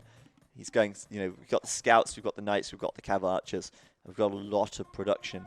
And cavalry archers just pound for pound stronger than crossbow. I mean, they have double their health once Bloodlines is in. 70 HP, 35 HP. They're roughly equal on attack and range and DPS like that. Yeah. It's just so much more HP. They tank everything. And remember, this is 3 range production versus only 2 for Rubenstock. Rubenstock, where are these villagers doing? Coming forward for a siege workshop, possibly? And he's behind in vills as well. He's got a much larger military, but it's a bit misleading because a lot of it is... he's got 10 spearmen roaming around. Yeah, right. That don't really do anything at all. So it's really 20 versus 19 because most of Melkor's army is actually pretty strong. He's also got a Mangonel queue, so that means he's got a siege workshop somewhere as well. As for Melkor, where is that? There it is. It's on the front. And also, just keep in mind, like the Mangonel potential is so much higher for Melkor. Oh, yeah. 1 Mangonel just kills crossbows. Whereas Cav Archers, they can tank a shot and still deal damage. And the break through the palisade wall gets in. Possibly got 1 villager as well, it seems. They'll get more. There's 1 down. Forcing them into the TC and now looking for the gold at the back, perhaps. But that's already been evacuated. Oh, no. Oh no, Rubenstock's in trouble. Yeah, this is terrible. He's actually forced to come back to deal with this, which is really bad because he was just getting ready to make a push from that hill. Perfect timing for Melkor to counterattack here. And he sees he's off gold as well. So look at his eco here. It's just awful. He doesn't even have the wood to build a lumber camp, so they're stuck here just doing whatever they can. Here we go. He might trap these units, and if he can kill these without taking too many losses... He can always just fail. He's not trapped though, is he? Well, he just failed. Just run out that way. way. It's open still. There's a villager here thinking about walling, but even then, he's still running around that side.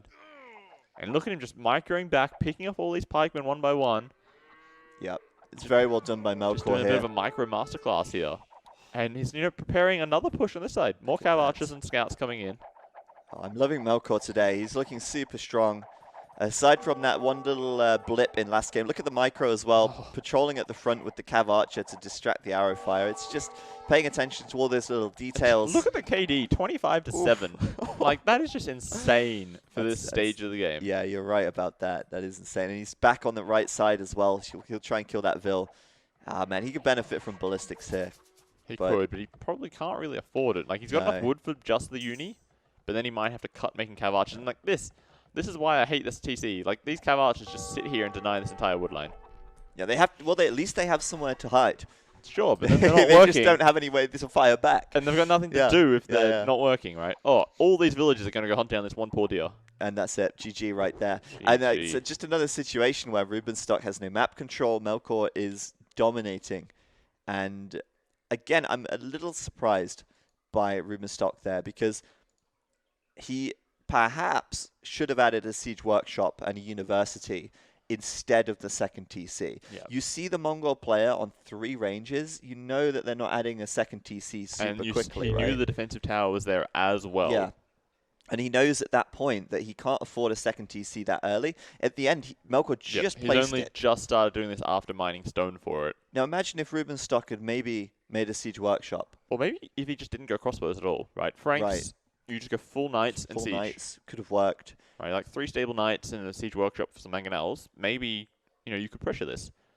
Yeah, fully agree. Especially like in that early castle age, right? That he's making 3 cav archers at a time, you're making 3 knights at a time. Your knights will beat his cav archers. Oh, for sure, yeah. And as soon as you come forward to the mangonel, right, you destroy this tower, deny the gold. You sort of just strong-arm him back a little bit. Yeah. Yeah, but Melkor is looking very good today. I'm very impressed, actually, by Melkor's play. And I mean, what can I say? I mean, very, very aggressive play style. And he's done this not just for this game, but for the last game as well. And it's working out very well. We'll see if Rubenstock adapts to this, what he can do to perhaps deal with this. I think maybe he needs to look at like changing it up a little bit, maybe walling with stone, or maybe even just getting more aggressive himself. Yeah, it's tough to say what the correct thing to do is because we can say walling might be a solution, and sure it can be, but it really depends on your map. Yeah, I mean the map does influence a lot, of course. If you don't have a wallable map, then tough luck. But I'm gonna get myself back into the game here. Where is it? There it is. Rubenstock. Join game. Put in that password. I like the password. Password's fun. Yeah, it was a pretty good one. Can't tell you the password though, guys. Sorry. Feels bad. So I'll tell you after the game. There's a poll now available. Number 1 in the chat if you think Rubenstock will go in game 4, and then number 2 in the chat if you think it will be Melkor to win game number 4. Come on, I still think that Rubenstock can get back into this. Oh, I think he can. I don't doubt him. But I also... The password is fun. Miracle Tortoise, you figured us out. Debated. Yeah, man. He's too smart Just for leaked us. the password. Rip. All right, here we go. Into game number 4 here. And again, you can vote in the chat. 1 if you think that Rubenstock will win. 2 if you think Melkor will win. Or maybe if you want them to win, you can vote for them as well. But either way, get your votes in the chat now. Melkor is currently leading 3-0 and spawning up to the northwest in the blue. Rubenstock taking the Incas now. One of my favorite civs. I love this civ. I think they're great. And it's just a civ that you don't actually see that often. Like, it's consistent. So it's undervalued. It's not like incredibly good like the Mayans are in their archers, or Aztecs in their eagles, or Mongols and their really fast ups, or anything like that. They're just consistent. Yeah. They've got a wood eco bonus. They have an answer to everything. Yeah. Give me a problem, And I can give you a solution that the Incas have. Long swordsmen. Slingers. Cavalry. Kamiyuk. Archers. Archers. Eagles too. Eagles as well. Right. But they also have Arbalest. So, yeah, right. you know, They've got options galore. Their eco bonus is nothing outstanding. Like they save a bit of wood, a little bit of stone. Yeah. Not a big deal. They have the problem with Incas. The biggest weakness of the Incas, I find, is if you're in a team game. If you're in a team game, like a free-for-all or something, community game, you get Incas, pretty bad luck for you because you're lacking some heavy siege.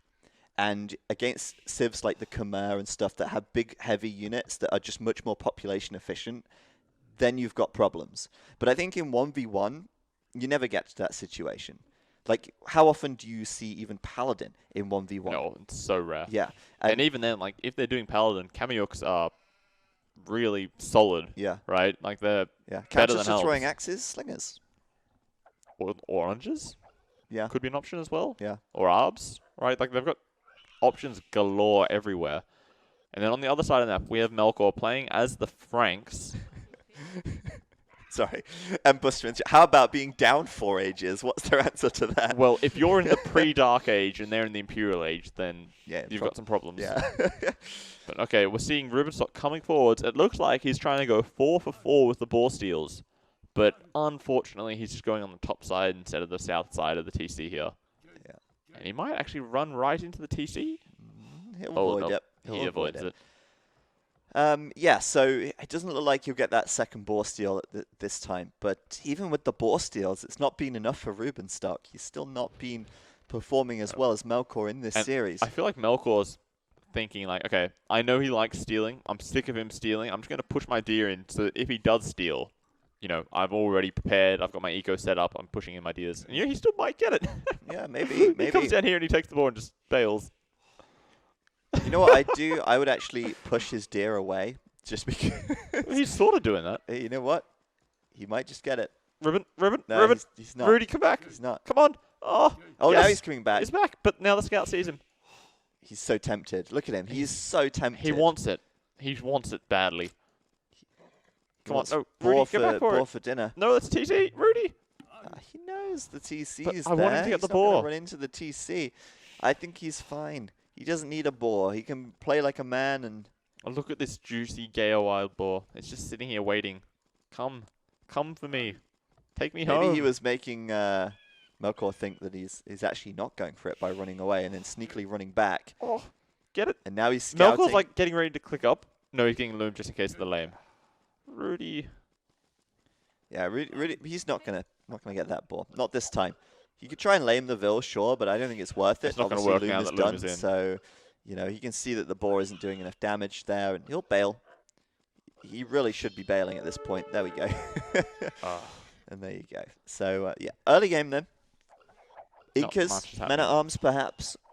I would expect that. Yeah, there's the barracks coming down already, and Melkor up to feudal age in really quick time. 20 pop up. Something you somewhat expect from Franks. Yeah, nice and fast. Berry bonus helping a little bit there, of course. And all the deer that he's pushed Everything. as well, and he's starting to war up as well. But overall, I think Melkor's map is absolute garbage. Oh yeah, look at the main Right. gold. It's halfway across the screen. You can see all of his resources on this screen at the moment, thanks to the zoom out, and they're so far away, so vulnerable in their positions. We switch over to Rubenstock's point of view, like at the same zoom level.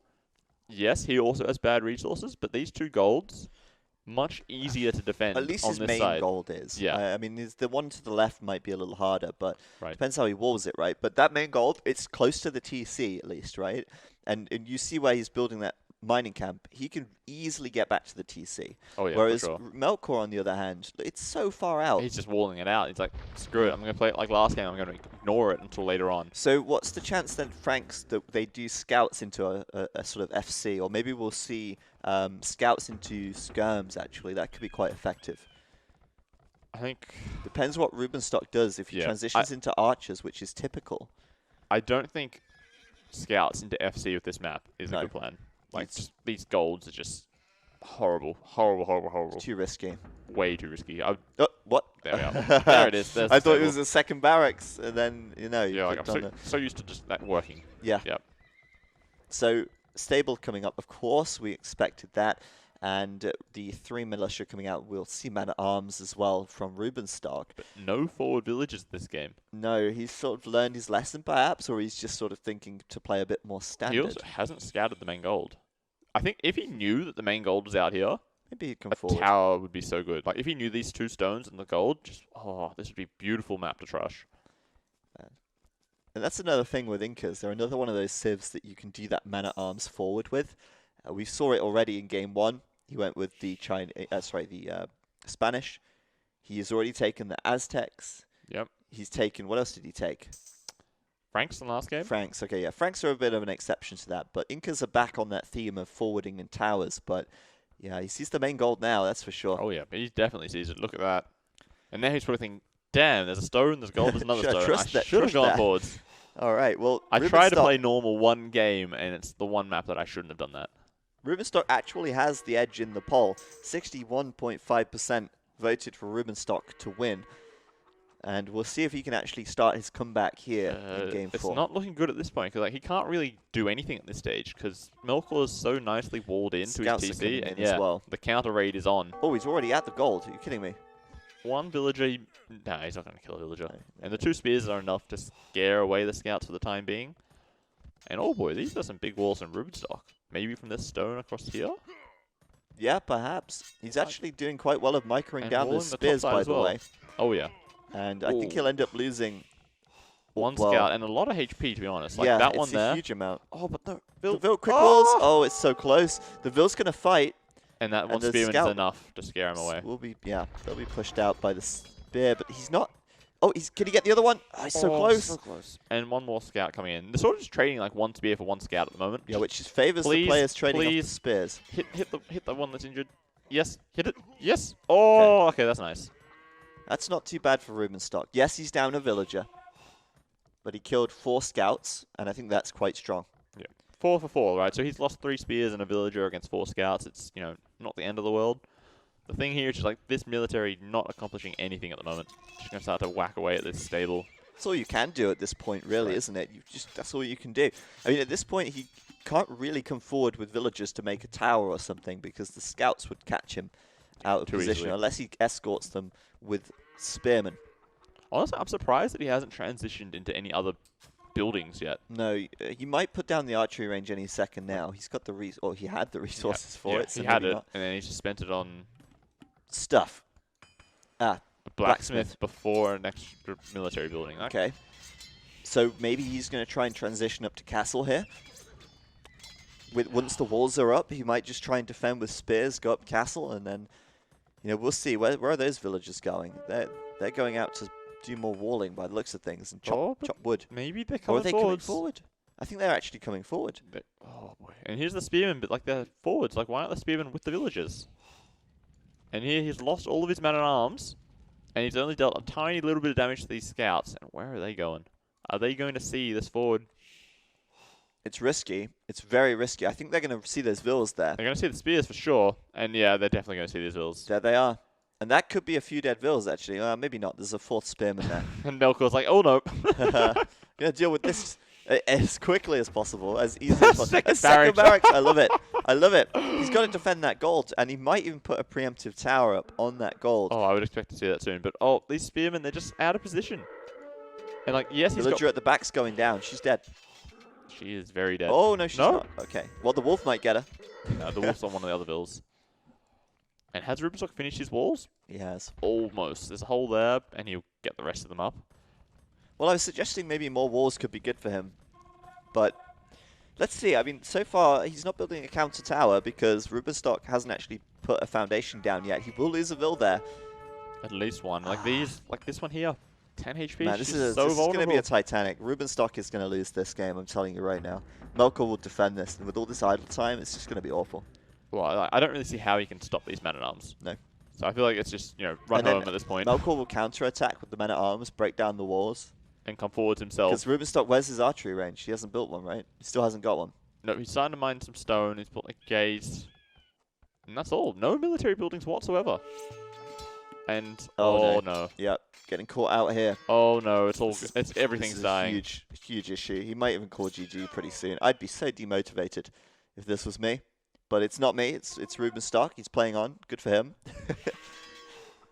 But yeah, that's 5 men at arms, man. Just chasing him down. Plus the scouts are still nearby, threatening to just run in out of nowhere, pick off a villager like they're doing here, getting in front of the villagers, blocking them in. And then retreating back with the scouts to avoid the spearmen while the Man-at-Arms men at get arms in there come and in deal and the trade work. places. And then, oh, look at this. This micro. This is just awful. I mean, he's going to lose all these vills out here, right? There's no way he keeps this army alive. Look at Melkor go. Like, this is He's really good on micro. point. Exactly. And the vills dead. They're all dead. They're all dead. Everything. It's all gone. And now he's got, what, 7, 8 men at arms? He just come forward and start battering down the barracks. Start making a way into Rubenstock's base. Or just There's run a through the hole. hole. There's a hole. There's a gaping hole. That is not even a... Oh, God. Oh, no. That's 8 men at arms now, I think. Oh, no, it's 7 7 at the still. front, and there's...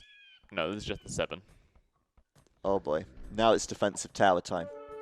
Now, Rubenstock thinking, well, he's made a lot of men at arms. He's probably not going to be clicking up to the castle age anytime soon. It's like almost equal, and if Melkor builds a market, he can buy his way up. He's basically up, and they're very, very similar on food count. But Melkor here can pressure the front. He can take down. This is such a problem for Rubenstock. If he wants to build a military production building, he has to build it behind the wall. He's got to constantly now re-wall, because 7 men at arms. They kill these buildings Look how quickly. quick fast. And remember, like, every time they kill a house, like, there's the threatening to house him. Right? He's potential, like, okay, 36 out of 115, not going to happen anytime soon. I don't think so. But maybe in the future he kills enough houses that he get housed. Yeah. Is that a market? That is a market. And he's got a blacksmith, so he'll be up soon. But no other military buildings. Melkor's already clicked up. Yeah, Melkor's like 25, 30% of the way up. And Rubenstock's not making He's any gonna find military. a way in. He doesn't want to go in here, I think, because he'll take damage from the TC. Okay, well, Rubenstock Now has he's found it. noticed He noticed anyway. the hole. And here's Incas the bonus, yeah, 10 villagers per house. yeah, sure. Or 10 population per house. He's sorry. going to bust through this house now.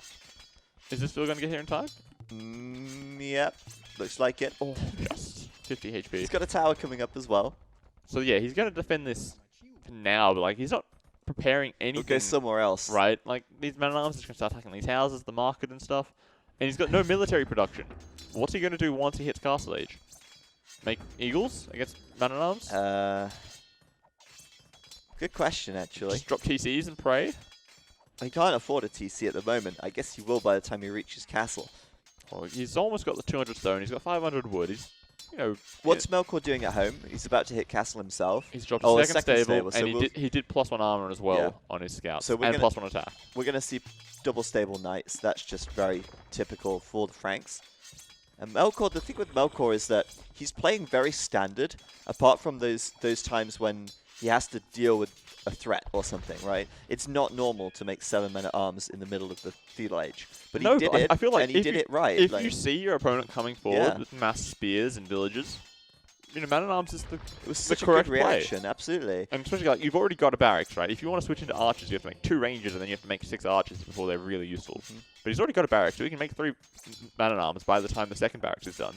Yeah. And also second and third TCs coming up instantly.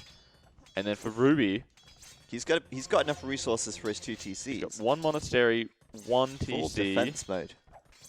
And again, the monastery is such a defensive play as well. Going to be, of course, going for the converts on the the knights, which he knows are coming. But where's the other TC? Yeah, he's doing the other one to the left. And it looks like he's trying to take this late game. But he's just like in such a cramped little position here. Melkor's got all the map control. I fully expect him to go for these relics. We'll take a look. Can he actually see these relics? Yeah, he's basically scouted the entire map at this point. Right? He knows where these relics are. He knows there's one there. He knows there's one over here. Like, he scouted 3 of the relics. Which is, you know... It's pretty good going. Pretty good. And he's got time to fountain the rest of them. And like, this is just like an overview. Like, this is mass knights roaming out the front of Rubenstock's base. And then there's just the man-at-arms just pecking away at these buildings. And nothing else is really happening at the moment. Rubenstock's just given up all power in this game. He might save for a castle and try and make some Kameyuk or something. Meanwhile, defending with the monks where he can. There's a conversion. PogChamp. That's going to turn it around. Easy clap. But yeah, Melkor here, again, it's one of those games where he has full map control. He's booming nicely. He's ahead in vills. He's ahead in military. He's ahead in every key stat, really. Aspect, every way it's possible to be ahead, he is ahead. Yep, and he's even starting to click the relics as well. Look at him go. Yep. He's going to get that one. You can tell he's not in AM. Look at it. He's even got heavy plow. Because the Franks get it for free. Yeah. That's how you know he's not in AM. Because he gets things for free. No, he's got all of his eco upgrades, right? Yeah. Everything he can get, he's got it. And yeah, he's still just making these knights just like as preemptive aggression, right? Just in case Rubenstock comes out of nowhere, he's just making knights to defend and just constantly queuing up vills as well. He's just preparing for anything that he needs to do. And what are you doing, Rubenstock? Like what are you doing? Like, let's take a look at this army. Why are you outside your base with 3 spearmen and 3 monks? Like, come on, bro. There's all these knights here. He doesn't know there's that many knights. He's not scouted them yet. Sure, but like, do you really expect your opponent not to make any army? There you go. Right there on the stone. He's going for a castle, I'm telling you. Oh, well, he has to at some point. But I'm just thinking, like, Rubenstock, Melkor, if he just gets 20 knights, he can just go destroy that TC. Could. He absolutely could. He's getting husbandry, he's getting iron forward, casting. though. I guess they want to immediately get back as soon as they see anything. They've got to be so careful. I mean, they're out in the open. 4 conversions will not swing this. No, not when you've got 25 military Look to at 10. the score difference. 1.5k. Oh boy, Now now he's going to see the knights. He's like, oh, that's a lot of knights. Better get out of there, buddy. He's getting pikemen as well now. Oh boy. Oh, can he get one conversion? Can he get it? And he got it. Okay, good stuff. Run to safety. Running. That was actually pretty smooth. What a smooth criminal. Rubenstock. He's got his TC up as well. So 4 TC is running. He's still behind in vills, but, you know, doesn't matter too much. Well, it does matter actually quite a bit, I think, because Melkor is saving for Imp. You know, he's got 600 food in the bank. He's going to start to transition to the other conversions. Golds. Oh. So close. He's got them both. He still wants to get that wall up to defend his monks, though. Yep, if he can. The pikes are in there. The TC is firing as well. And the monks aren't converting? I think he can convert with only 1. I think it's all gone now. Oh, they've all spent the their faith. faith is down. So they're going down, but into the TC they'll hop. And I think Rubenstock will defend that. Those knights are quite low. They probably won't be able to take the TC down, I think. Although, with that said... Oh, boy. There's more knights. A lot of forward vills. He's got the stone for a castle. Where does he put it? Right there. Right here. Denies the stone, the TC, the gold. Beautiful. And handcart coming in as well. Just boosting his eco. Handcart, did he? Oh. I'm just... Yep. That's just... not sure what to do here. Melkor has this game on a silver platter right now. Yeah, Rubenstock just decided, yo, I'm just going to, like, stop playing and build some walls and boom. I can't see what he's going to do. I mean, he probably wants a castle, but he won't be able to afford one now that castle's going up. And he's wasting his converts on villagers instead of, you know, knights and stuff. Oh, I got a villager. Woohoo! Yeah. Look at it go. It's all the help he can get with only 72 vills against 91. But, yeah, it would have been better to convert a knight, probably. Or even a man-at-arms. Yeah, but, right. Yeah, that castle's up, and he's going to be on 364 stone when it goes up. So, no stone income now for Rubenstock, except for 1 or 2 vills on the left-hand side of his base. Relics as well. Melkor's collected 4, I think. 2. Oh, no. 3. Okay, 3. There's 1 here. Where's the 5th one? He has collected 4. So yeah, he's about to have 4. So that's pretty damn good going. Melkor is doing all the housework, you know? Yep. He's using the map controller he has to collect the relics. Yeah, it's fantastic. And the Frank player here is pulling so far ahead. That castle is perfect. It gives them so much leverage. Chivalry now being researched. Oh boy, full castle age knights it seems. Yep. And Rubenstock coming for a 5th TC out here. If in doubt, boom it out. That's what I always say. Well, sure. Got to go for that peak 7 TC performance. 7 TC, mass pike, mass monk. Oh yeah, you can't go wrong with that. Like I say, if in doubt, boom it out. And, well, the monk's getting a few conversions, but all in all, it's still not enough to turn it around for sure. But more pikes coming out. And with that, he might be able to hold on just a little bit. It's kind of reminiscent of last game, though, There's more knights just streaming in, though. I don't know about Melkor going full castle here. I feel like going Imp is the safer play. but I guess he's doing it for style. He's got another castle coming up at the south there. He's just going to have a complete lockdown on Rubenstock here. He's securing these extra golds, that extra stone and other extra gold that's back here that Rubenstock doesn't even know about. He doesn't know any of those are there. You know, this is like a real medieval classic siege. And Rubenstock eventually will run out of water. And food. The deceased cows will be thrown over his walls, and Rubenstock will have to eventually march out of his walled city and call GG. Or maybe have one last glorious fight before the end. Yeah, maybe he'll fight to the death, but either way, Melkor will have a big surround on him very soon. Okay, Rubenstock up to Imp, there you go. But there's this mass amount of knights on the front, double the military count. It looks like they're thinking about coming up here to kill this TC. I'd go for that TC now. That's right for the taking.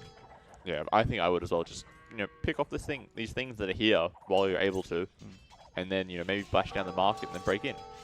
Rubenstock actually could go for 7 TCs. I mean, he does have the stone required for the extra TC. That's true. He's got 5 already. He just has nowhere to put them because there's no valuable areas to the north. Just other than these, TT these other wood lines. Wood and food. Oh boy, another castle coming up here from so Melkor. Good. Cheap castles, I love them. I love them. And Melkor's full castle age at the moment. The thing is, though, he could very easily transition up to Imp if he wanted. Yeah, you're right. Just stop queuing knights for a second. He's got nearly 40 knights on the field against 10 pikemen. Like, it's nuts. Oh yeah, he's going for it. This TC is going down. TC is a goner. And Rubenstock now, chainmail armor coming in. I guess he's going to be saving for Halb, but he just doesn't have anywhere near enough resources for that just yet. He's at 100 vils, though. To his credit, his eco isn't terrible. He does still have an eco behind all this. He's just not got gold. Right. And he needs 600 gold to get Halb, plus another 250 gold for the last armor upgrade. He probably wants to build a castle at some point, so he probably has to buy stone for that. Yeah, yeah. It's very awkward. Melkor now moving up toward the north as well. He might actually end up finding that TC over there. Can find these monks, for sure. Out in the open. Will they go for the convert? Nope, he did not notice. That's also, another castle from Melkor, I think, on this hill. Any second now. There it is. There it is, And it's just a surround of the just castles. Blocking him in. It's perfect. I love it. There's no way he loses this game. And maybe if he's paying attention, he sees those chopped down trees. Yeah. But really... Halb now being researched. Look at them, though. I would just immediately start making throwing axemen from all of your castles. Yeah. Yep. And I would just say, okay, I've got 50 knights, 60 knights. I think throwing axemen will do the trick now. Yep. Imperial Age is coming in for Melkor, though. Like I said, he can very quickly react to this. And, Rubenstock playing on, hoping that Halberdier can swing the tide of this battle. But the throwing axemen are just begging to be trained right now. Oh, yeah. Oh, they are. There we are. 7 in queue. He waited for Imperial Age, and then he started making them. And on this other side here, these knights, they're going to break through and maybe do some raiding damage at some point. Melkor's like, why is he not resigned yet? Well, you're not Castle Age, buddy. Sorry, you're not Imperial Age yet. True, true. And Rubenstock is building a castle somewhere. Oh, behind the TC. Rainbow. There it is. This is so over, the fat lady has already gone to sleep. She's finished singing. She's packed up and gone home for the day. Feels bad, man. Yeah. He is counter-attacking. The Halb raids are on. These villagers aren't going to know what hit them. A couple of little stabby guys just coming out of nowhere. The knights can't exactly easily catch them and deal with them. To be honest, I think you've got this many knights against this many Halbs. I think it's fine. Yeah. Probably not the end of the world. I like Melkor trying to do the quick gates, though, just to trap the Halbs in. Yeah, it's close. It's close. But, I mean, look, he lost a lot of knights there to a small number of Halbs. He's got to be careful. I mean, they might be very outnumbered, but he's still losing a lot of health. But still, just clean them up. Still cleaning them up, right? They're just not population so many. efficient. And like on this side, what's happening? Okay, there's a small little ram rush. Well, throwing axemen kind of kill rams pretty quickly. Yeah. Watch Rubenstock pull this game back now, and we'll look like idiots. Well, we'll look like... well, we already look like idiots some of the time, so... Most of the time. No, there it is. GG called. GG. And I think we saw that one coming from quite a way away. Unfortunately for Rubenstock, unable to get himself back into that game after what was quite an unfortunate, well, not even unfortunate, but poor forward attempt from him. Melkor, really, I think the credit is with Melkor. He saw the forward, And he trained 7 men at arms mid-feudal. He just did Perfect like reaction. an unexpected reaction Yeah. to completely turn it around. I feel like a lot of players in that situation would be like, oh, it's fine, I can just go up to castle and defend and it's okay. Make a tower or two and I'll be fine. But no, he really went all out to stop that forward happening, and in the end, oh boy, it worked out very well for him. Took back map control, and in the end, you can see what the results of that. 4 castles just surrounding Rubenstock's base and the GG being called. Melkor takes a 4-0 lead. It's match point already, and I'm really hoping for Rubenstock's sake he can get a point on the board here. Oh yeah, I'm hoping that this is not going to be a clean sweep here. By the way, thank you, Nitrous. Welcome to the team. Nitrous with the 3-month Twitch Prime sub. Cheers, buddy. Welcome to Team Age of Empires. That's right. Team AoE. Team AoE right here. That's us now. Thanks for the support, and we really appreciate that. We got another poll going, though. Who's going to win Game 5? Any guesses? Possibly the final poll. Oh, well, if Rubenstock wins this game, it will be the final poll. Or if Melkor wins. I meant Melkor. If Melkor wins, it'll be the final. In my head, Rubenstock's winning 5-0 right now. You're just daydreaming away. Yeah, thanks for the host, Sniper. And if you want to vote for Rubenstock, number 1 in the chat. If you want to vote for Melkor, number 2 in the chat. And thank you to Tim John 316 for the Prime sub as well. Much appreciated. There's a love heart for you. Oh, is that? Do you want to make a love heart together? Go on then, we'll do it together. Aww. Reverse sweep incoming. Oh yeah. I want to believe. I believe. This is it. You know, Rubenstock got mad. He's now going Super Saiyan. And Melkor will never see. He's got no idea. The douches are going to come out and then it's going to be all over. That was a potato. Dude, we're trying to make a love heart. Don't, hate us. It's a lovely potato. Yeah. Everyone loves potato. It's a loving potato. Who doesn't like eating potato chips? I mean, who didn't make a potato friend when they were kids? What? You're going to be like, you didn't do that? No. You didn't draw a face on a potato and talk to it? No. And it was your best friend growing up because you had no friends? No. Just me? Oh. That's just you. Oh, that's sad. Feels bad, man. Well, potatoes have a special place. No, I think I had more friends than just a potato. I hope I did. I mean, I still have a potato friend. Oh, God. Oh, boy. Yeah, well. Feels bad, man. Yeah. Don't worry. Chat is on your side, Zach. Chat is on your side. Can someone play the really sad violin music?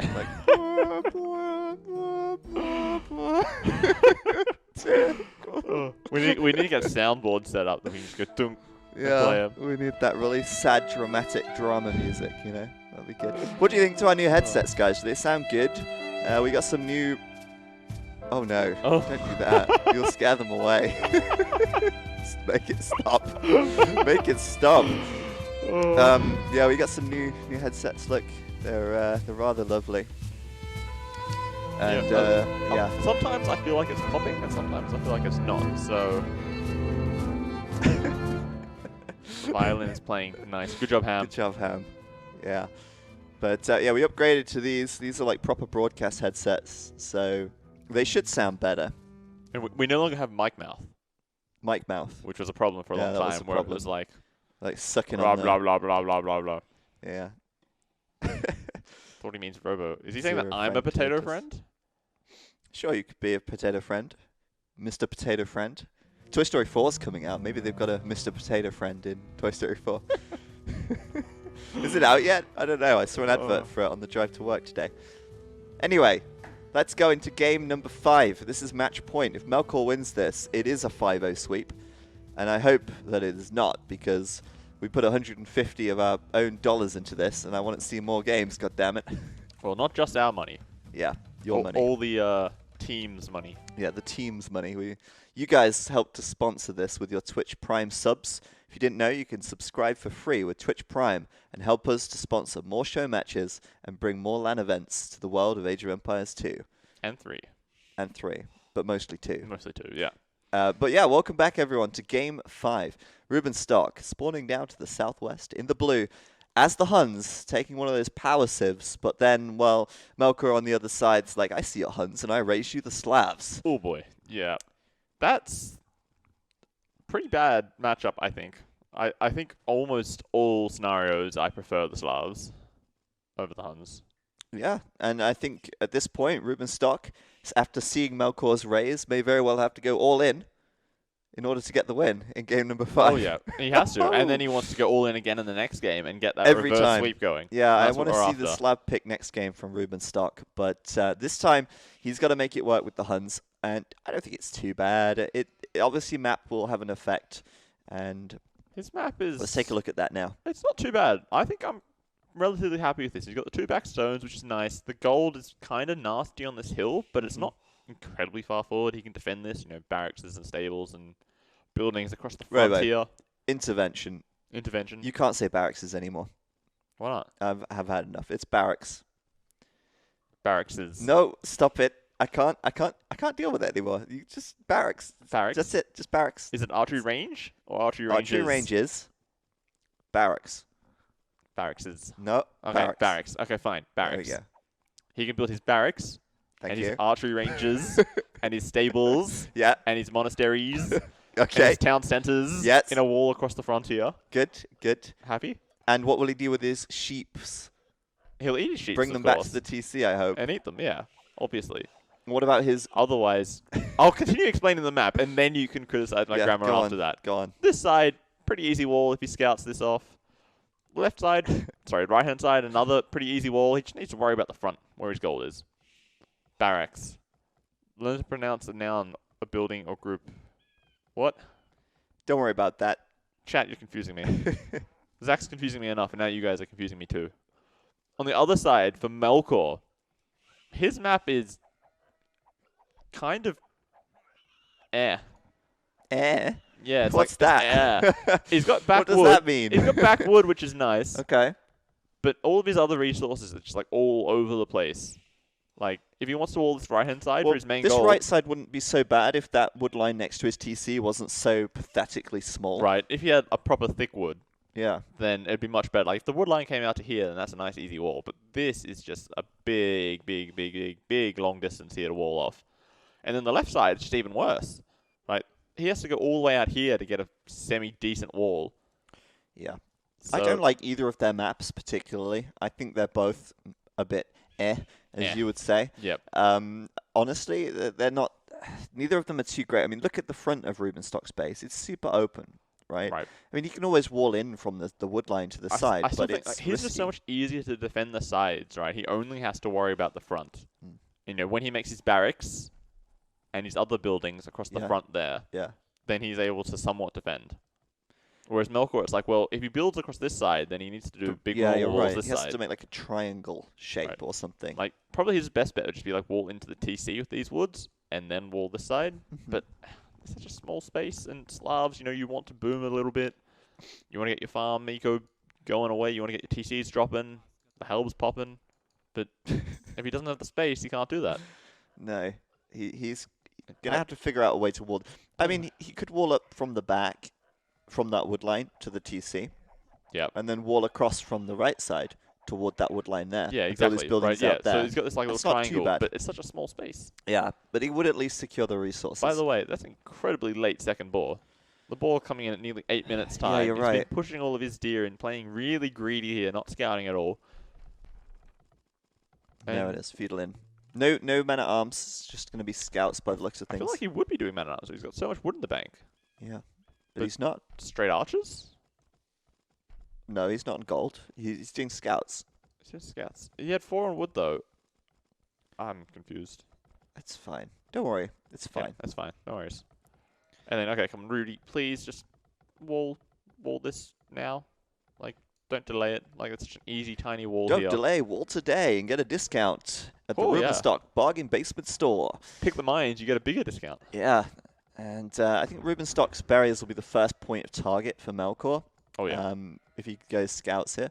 But he's very slow up to field. I mean, he's going up with 2 additional villagers, so it's really, I guess, Rubenstock being fast compared to Melkor being slow. But it will be a stable from Rubenstock, no doubt. And we will see what Melkor goes for here. And I guess, actually, that wall makes most sense, because if he walls up to the TC, then he can't take the wood on the left side of the just give it a wall. little bit of more space. Yeah, he's scouts. He's not training anything else, but he's so late. And Rubenstock knows this. This could be He's just Rubenstock's trying to get time. in here. He's trying to deny the stable. Oh, so close. Very close. But Melkor will get that up. He will get harassed a little bit. But it's okay, because Melkor will probably pop out a Spearman any second, and that scout will have to back up anyway. So yeah, Rubenstock's off to a solid start, I'd say. Already coming forward with the Spearman. That's what I want to see. I want to see the aggression from Rubenstock. That's what he's been missing sometimes. It's sort of been watered down aggression in the form of like a failed tower rush for a couple of games. But now he's coming forward with the spears. He knows he's got the advantage up to feudal. This is his time to strike. This time he can actually get an early game advantage, perhaps. Well, that's what we want to see. That's what we're all hoping to see. We want to see the comeback begin here. And it looks like, he's in a pretty solid position to do this. Oh, no. No. Don't walk into that Spearman there. Oh, that was close. He's okay. He's in full control. But yeah, the Spearmen are fighting away. They've sort of partitioned off, and he's got the advantage in scouts, of course, as you can imagine. And yeah, I mean, at the moment, he's got to be very careful, obviously, fighting forward like this. The Spearmen are going to trade off quite nicely, and that Spearman being alive is enough to keep Melkor back, because Melkor doesn't want to risk taking any unnecessary damage, and he will. 2 hits. No, just the one, I think. Oh, okay. But then the counter-attack with the spears, getting even more hits onto Rubenstock. Yeah, Rubenstock's got it back. Look at that KD, 1-3 already. He's behind by a big margin, Man, even though he was up so much faster. It's really coming down to unit control and micro here. Melkor has been very on point with his unit control this series. Yeah, every game he's been microing really, really well. And by the way, he's already a villager, maybe 2 villagers up on Rubenstock. Yeah. I'm guessing Rubenstock idled his TC for a little bit while he was trying to train more scouts and spears, because he just went up too early, really. And all in all, I mean, even though the SD aggression is outside of Melkor's base right now, Melkor is winning. And he's not idling his TC, Robo. He's got Slavic farmers here. He is so happy with this. He's in a very, very good position. Man, I thought Rubenstock had a chance there. He still has a chance, don't get me wrong. But he's not made up or done what he maybe expected to do at this early point in the game. And, he's just losing these... Free hit on the scout, though. That's okay, but he's going to lose this fight here, I think. Possibly once these other spears come in. He's going to be behind. Numbers are so important. Yeah, as soon as you start to fall behind in the spear numbers, okay, 2 more coming in. He can maybe try to swing this round. But there's still 5 scouts against only the 4 at the moment. Total military, it's actually fairly even in total health, but there's 2 extra units here for Melkor ready to attack. You know, it's so interesting. Like, I remember watching Arabia a couple of years ago, and even a couple of years ago, you didn't see this many spearmen. It's really like, I feel like it's a really, not necessarily like a super recent thing, but seeing so many spears, it has been something that's I've only really noticed becoming more popular in the last year or so. Yeah. I feel like soon we're going to like transition to like the next level of meta, where it's instead of doing a scout rush, you just do a spear rush. Yeah. Right, you just go like 1 racks, constantly make spears, and you just get a really strong, maybe even double rack spears. Just get a strong eco going if you know your opponent is playing the scout. I mean, go look at some Arabia Hun wars from 2015. Players never made that many spears. And back at home, not much is happening for Melkor. No extra buildings, but we see Rubenstock getting scale mail armor. Full spear production for him, it seems. Yeah, I love it. I love it. He's onto it. I'm a fan. Needs to get in here, get these fights going. He's only got like one scout there and 4 at home. Oh, the counter raid coming in here. That could be big. He's left no spears at the back. There's the 1 spearman here on the front. If Rubenstock micros this, he can take that down easily. And on the front, his spears, pushing back. All right, he's bringing it back with the KD a little bit here. Might get caught out with the scouts, but should be able to sort of run through there. And doesn't look like he's going to lose one, so good stuff. Just real quick, I want to see the resource income, because Melkor has a lot of farms. Oh, yeah. That's a lot of extra food coming extra food in the last minute. And now it's leveling out. You should watch it for a minute, because I don't like the way this works right now. They need to improve this. They need to do an average over the last 3 or 4 minutes. Because, look, it fluctuates so wildly based on when villagers drop food and stuff. But the problem is that if you do an average over the last 3 minutes, it takes a while for that average to actually, reflect something. I agree, but I think that's the information there is also misleading and confusing anyway. So at this point, Melkor has a lot more food income, but it doesn't necessarily reflect that on the food per minute because of the time it takes for villagers to drop and things like that. But still, at this point, Rubenstock coming back into it with a larger KD, or nearly with a larger KD, a lot of spearman production, as we said, and also that defense upgrade on the spears as well. Yeah, he's pushing in. Melkor, though, getting forging upgrade to upgrade his scouts and his spears. So upgrades are going to sort of start to balance out here. Oh, no, sorry, Rubenstock already has forging. I missed that. And getting wheelbarrow as well for himself. Oh, no. 6v4 spears. Yeah, not Rubenstock's. ideal. Well, I mean, he's got the upgrade advantage considerably, but still does want to avoid taking fights where you're outnumbered. Even if you have the upgrade advantage, being outnumbered is a bigger disadvantage than having less upgrades. Almost all the time. Like, look at this. It's 13 versus 3 military. Yeah, it's purely down to DPS. And, you know, just having a larger health pool. That's always more valuable than having an extra 1 or 2 attack. Or 1 attack and 1 defense. But even still, right now, Melkor looking solid to go up to the Castle Age, as is Rubenstock. They're both preparing for it, and Rubenstock's preparing the transition probably into Cav Archers. Yeah. What's this? He's dropping second barracks. Yeah. The multiple barracks Give it to me. are coming out. Oh, yeah. I like to see all those barracks. And Rubenstock here might just go, like... Is he maybe going Skirm Pike? Or will he just... I feel like that would be silly, but I'm almost like thinking, well, second barracks here. Cav Archer Pike? Crossbow Pike? Cav Archer Pike doesn't feel right. Crossbow Pike, Okay, crossbow pike. Okay, he's trying to get these quick walls up nice and on time. Make sure these scouts can't just roam in and start picking off these villages, which is nice. I feel like he might not have enough villagers on wood, though, to support making crossbows and spearmen. Well, he might just not add a second TC for a while, and then stay but very much onto 1 TC production. 3 stables for Melkor. Wow. Like, you're going to expect extra TCs to come out for the Slav player at some point, right? Yeah, I think so. So, like, you need to prepare for that. Either get your own TCs going relatively quickly or be really aggressive. And at this stage, he doesn't have the military presence to be aggressive. Ooh, that was a nice little pick off there. He's very much stuck in his base at the moment. Right, and these scouts, like, they're constantly running around idling his farms as they threaten to kill any of these injured villagers that happen to be out. Melkor sees everything as well. He sees the 2 ranges. He should see the 2 barracks. I think he's seen it. And if I'm not mistaken, he's still queuing scouts, by the way.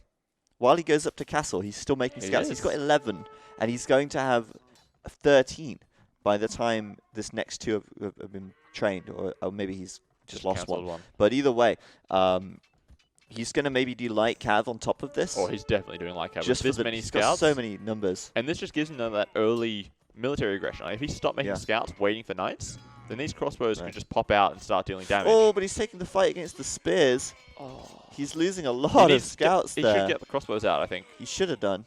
But this, wow, the scout's going to win still that. So many, and now he's getting light cav +2 attack. Sorry, +2 armor. And knights will follow, I imagine. Yeah, they are on the way. 1 knight in production, only because he is spending upgrades at the same time. And villagers going down all over the place. I'm really enjoying Melkor's playstyle.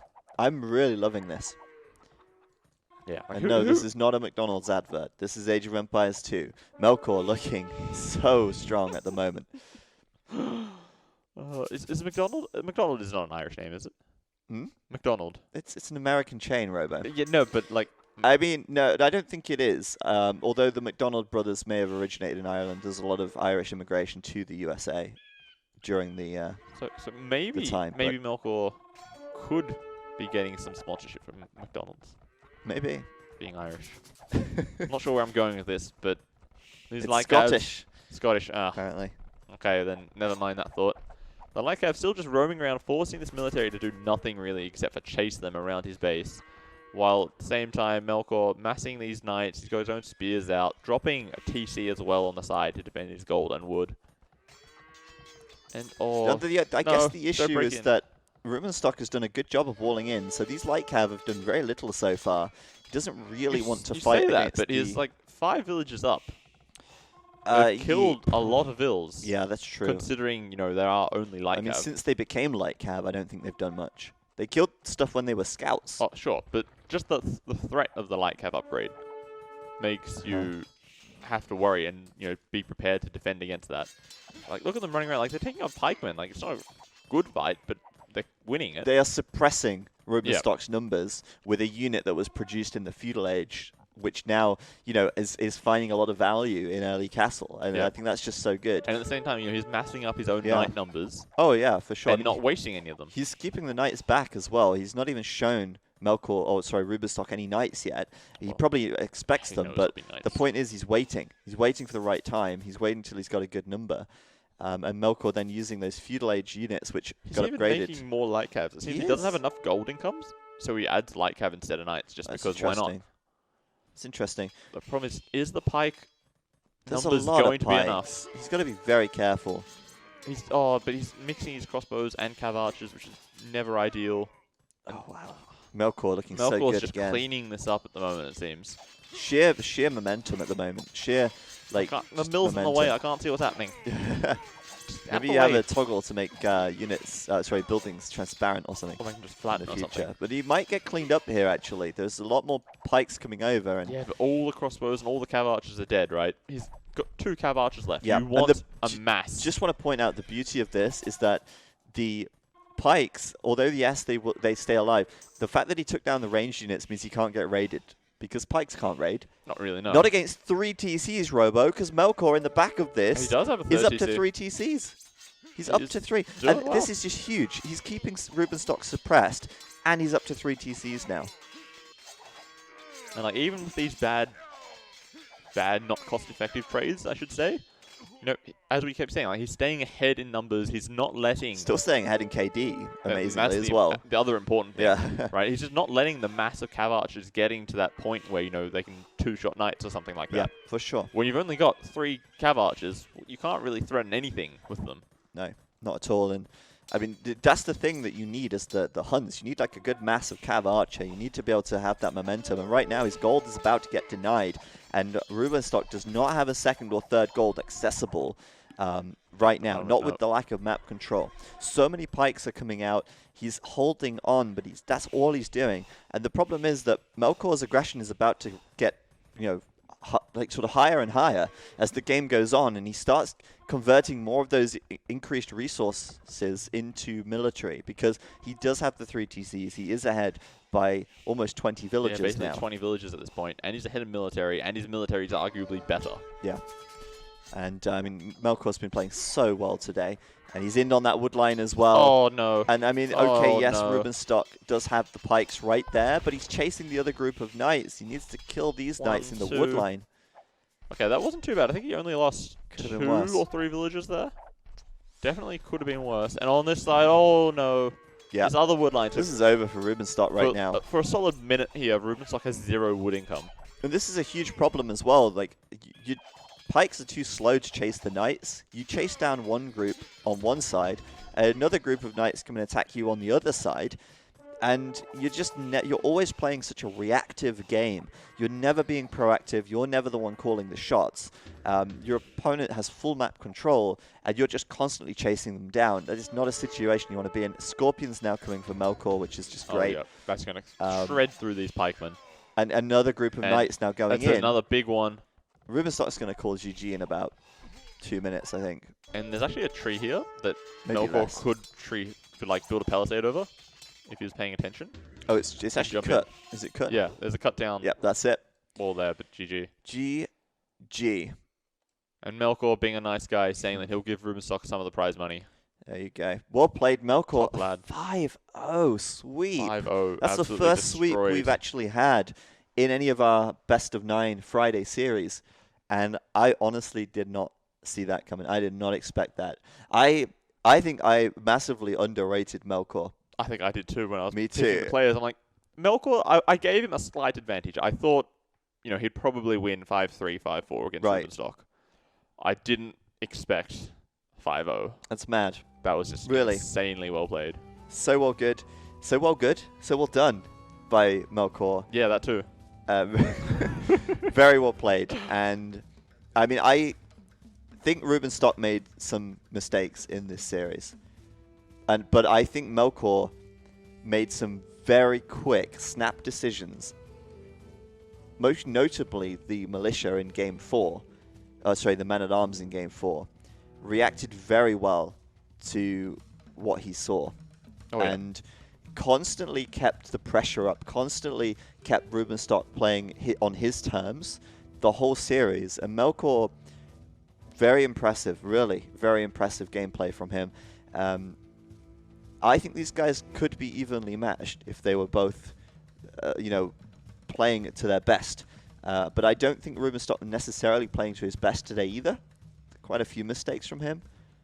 And yeah, at the moment, Melkor looking absolutely dominant. Yeah, just playing really well and really showing that he's up and coming as a player. Yeah, for sure. For a long time, Melkor was just one of those 2K players who's just sort of pretty good, but he can take it with some of the best players in the game. Oh, for sure. I'd be interested in having Melkor back, and then playing against someone from Secret or AM or something, and just see maybe I don't know. Is that a little bit too much of a jump? It's hard to say, but maybe sort of just go the next level players like Valese or Lan or or someone Max like that. or Yo, maybe not Yo, Lix or something. Yeah, Someone else is around the top 20 mark, not necessarily the top 10, and see how he goes against that. Flo's asking when will Robo be on one of these 2K players? Well, I have to get 2K by October, or else I lose a bet. So okay, well, who did you bet against? Time's running out. It's basically, let's see, I have to get to 2K or I have to buy a couple of crates of beer. Pete has to get to 1,800. Okay. Or he has to buy some crates of beer. Okay. Daisy has to hit 1,600 or she has to buy some crates of beer. Okay. And somebody else that I can't remember also has to reach Well, don't worry. If you don't make 2K, I'll give you some of my homebrewed beer. I'm sure that's what they will want. They will want it. It's delicious. It's way better than any lager crap you can buy from the supermarket. Anyway, Sabios, how many people are allowed to come to the LAN final Let's try that again, shall we? How many people are allowed to come as fans to the Escape LAN? We have 100 tickets available for the ECL LAN. We've already sold 20 or 21, I think. I think it was 20 earlier today. Yeah, so they're going pretty quickly, considering it's still about 80 days away. There are 100 tickets. We may increase that number, but we will have to see. At the moment, we'll wait and see how much interest there is. Yeah, and obviously, there's going to be us, there's going to be the casters, there's going to be the players. It's probably 10 players if they both bring 5. So, yeah, that's close to 20 people plus however many fans are coming. Yeah, so we've got to be careful with that. We'll be doing quite a lot of work on the studio between now and August, and we'll sort of gauge if we can fit more or less. The problem is, the way that everything scales, providing food for 100 people is a pretty difficult thing to do. Right, and then jumping that up to 150 people then is a lot more. And obviously keeping drinks cold, all that kind of stuff. There's a lot of logistics involved. Obviously, there's 2 toilets, which is fine. You might have a small queue at times, but then you go up to an extra 50 people, and suddenly, you might have a bit of a backlog. You're queuing up for 10 minutes when you need to go to the toilet. You might have to get some Portuguese out the back or something. Not ideal. So if you want to find out more information actually about the ECL LAN, the information is on the Escape TV website. I think !LAN might work. Yeah, let's try that. There you go. Information is in the chat. It's at a different URL. It's not at escape.gg. It's at escapetv.uk. Just did that separately. We'll be migrating our sites over and stuff. But information about that is available there. And you'll be able to check out the tickets and read about it there as well. But right now I am going to take a quick break. I'm going to go grab a chocolate bar. Nice. Oh yeah. And I'll entertain chat while we try to find some games to cast. Maybe there's some other experts who are around playing games on Voobly.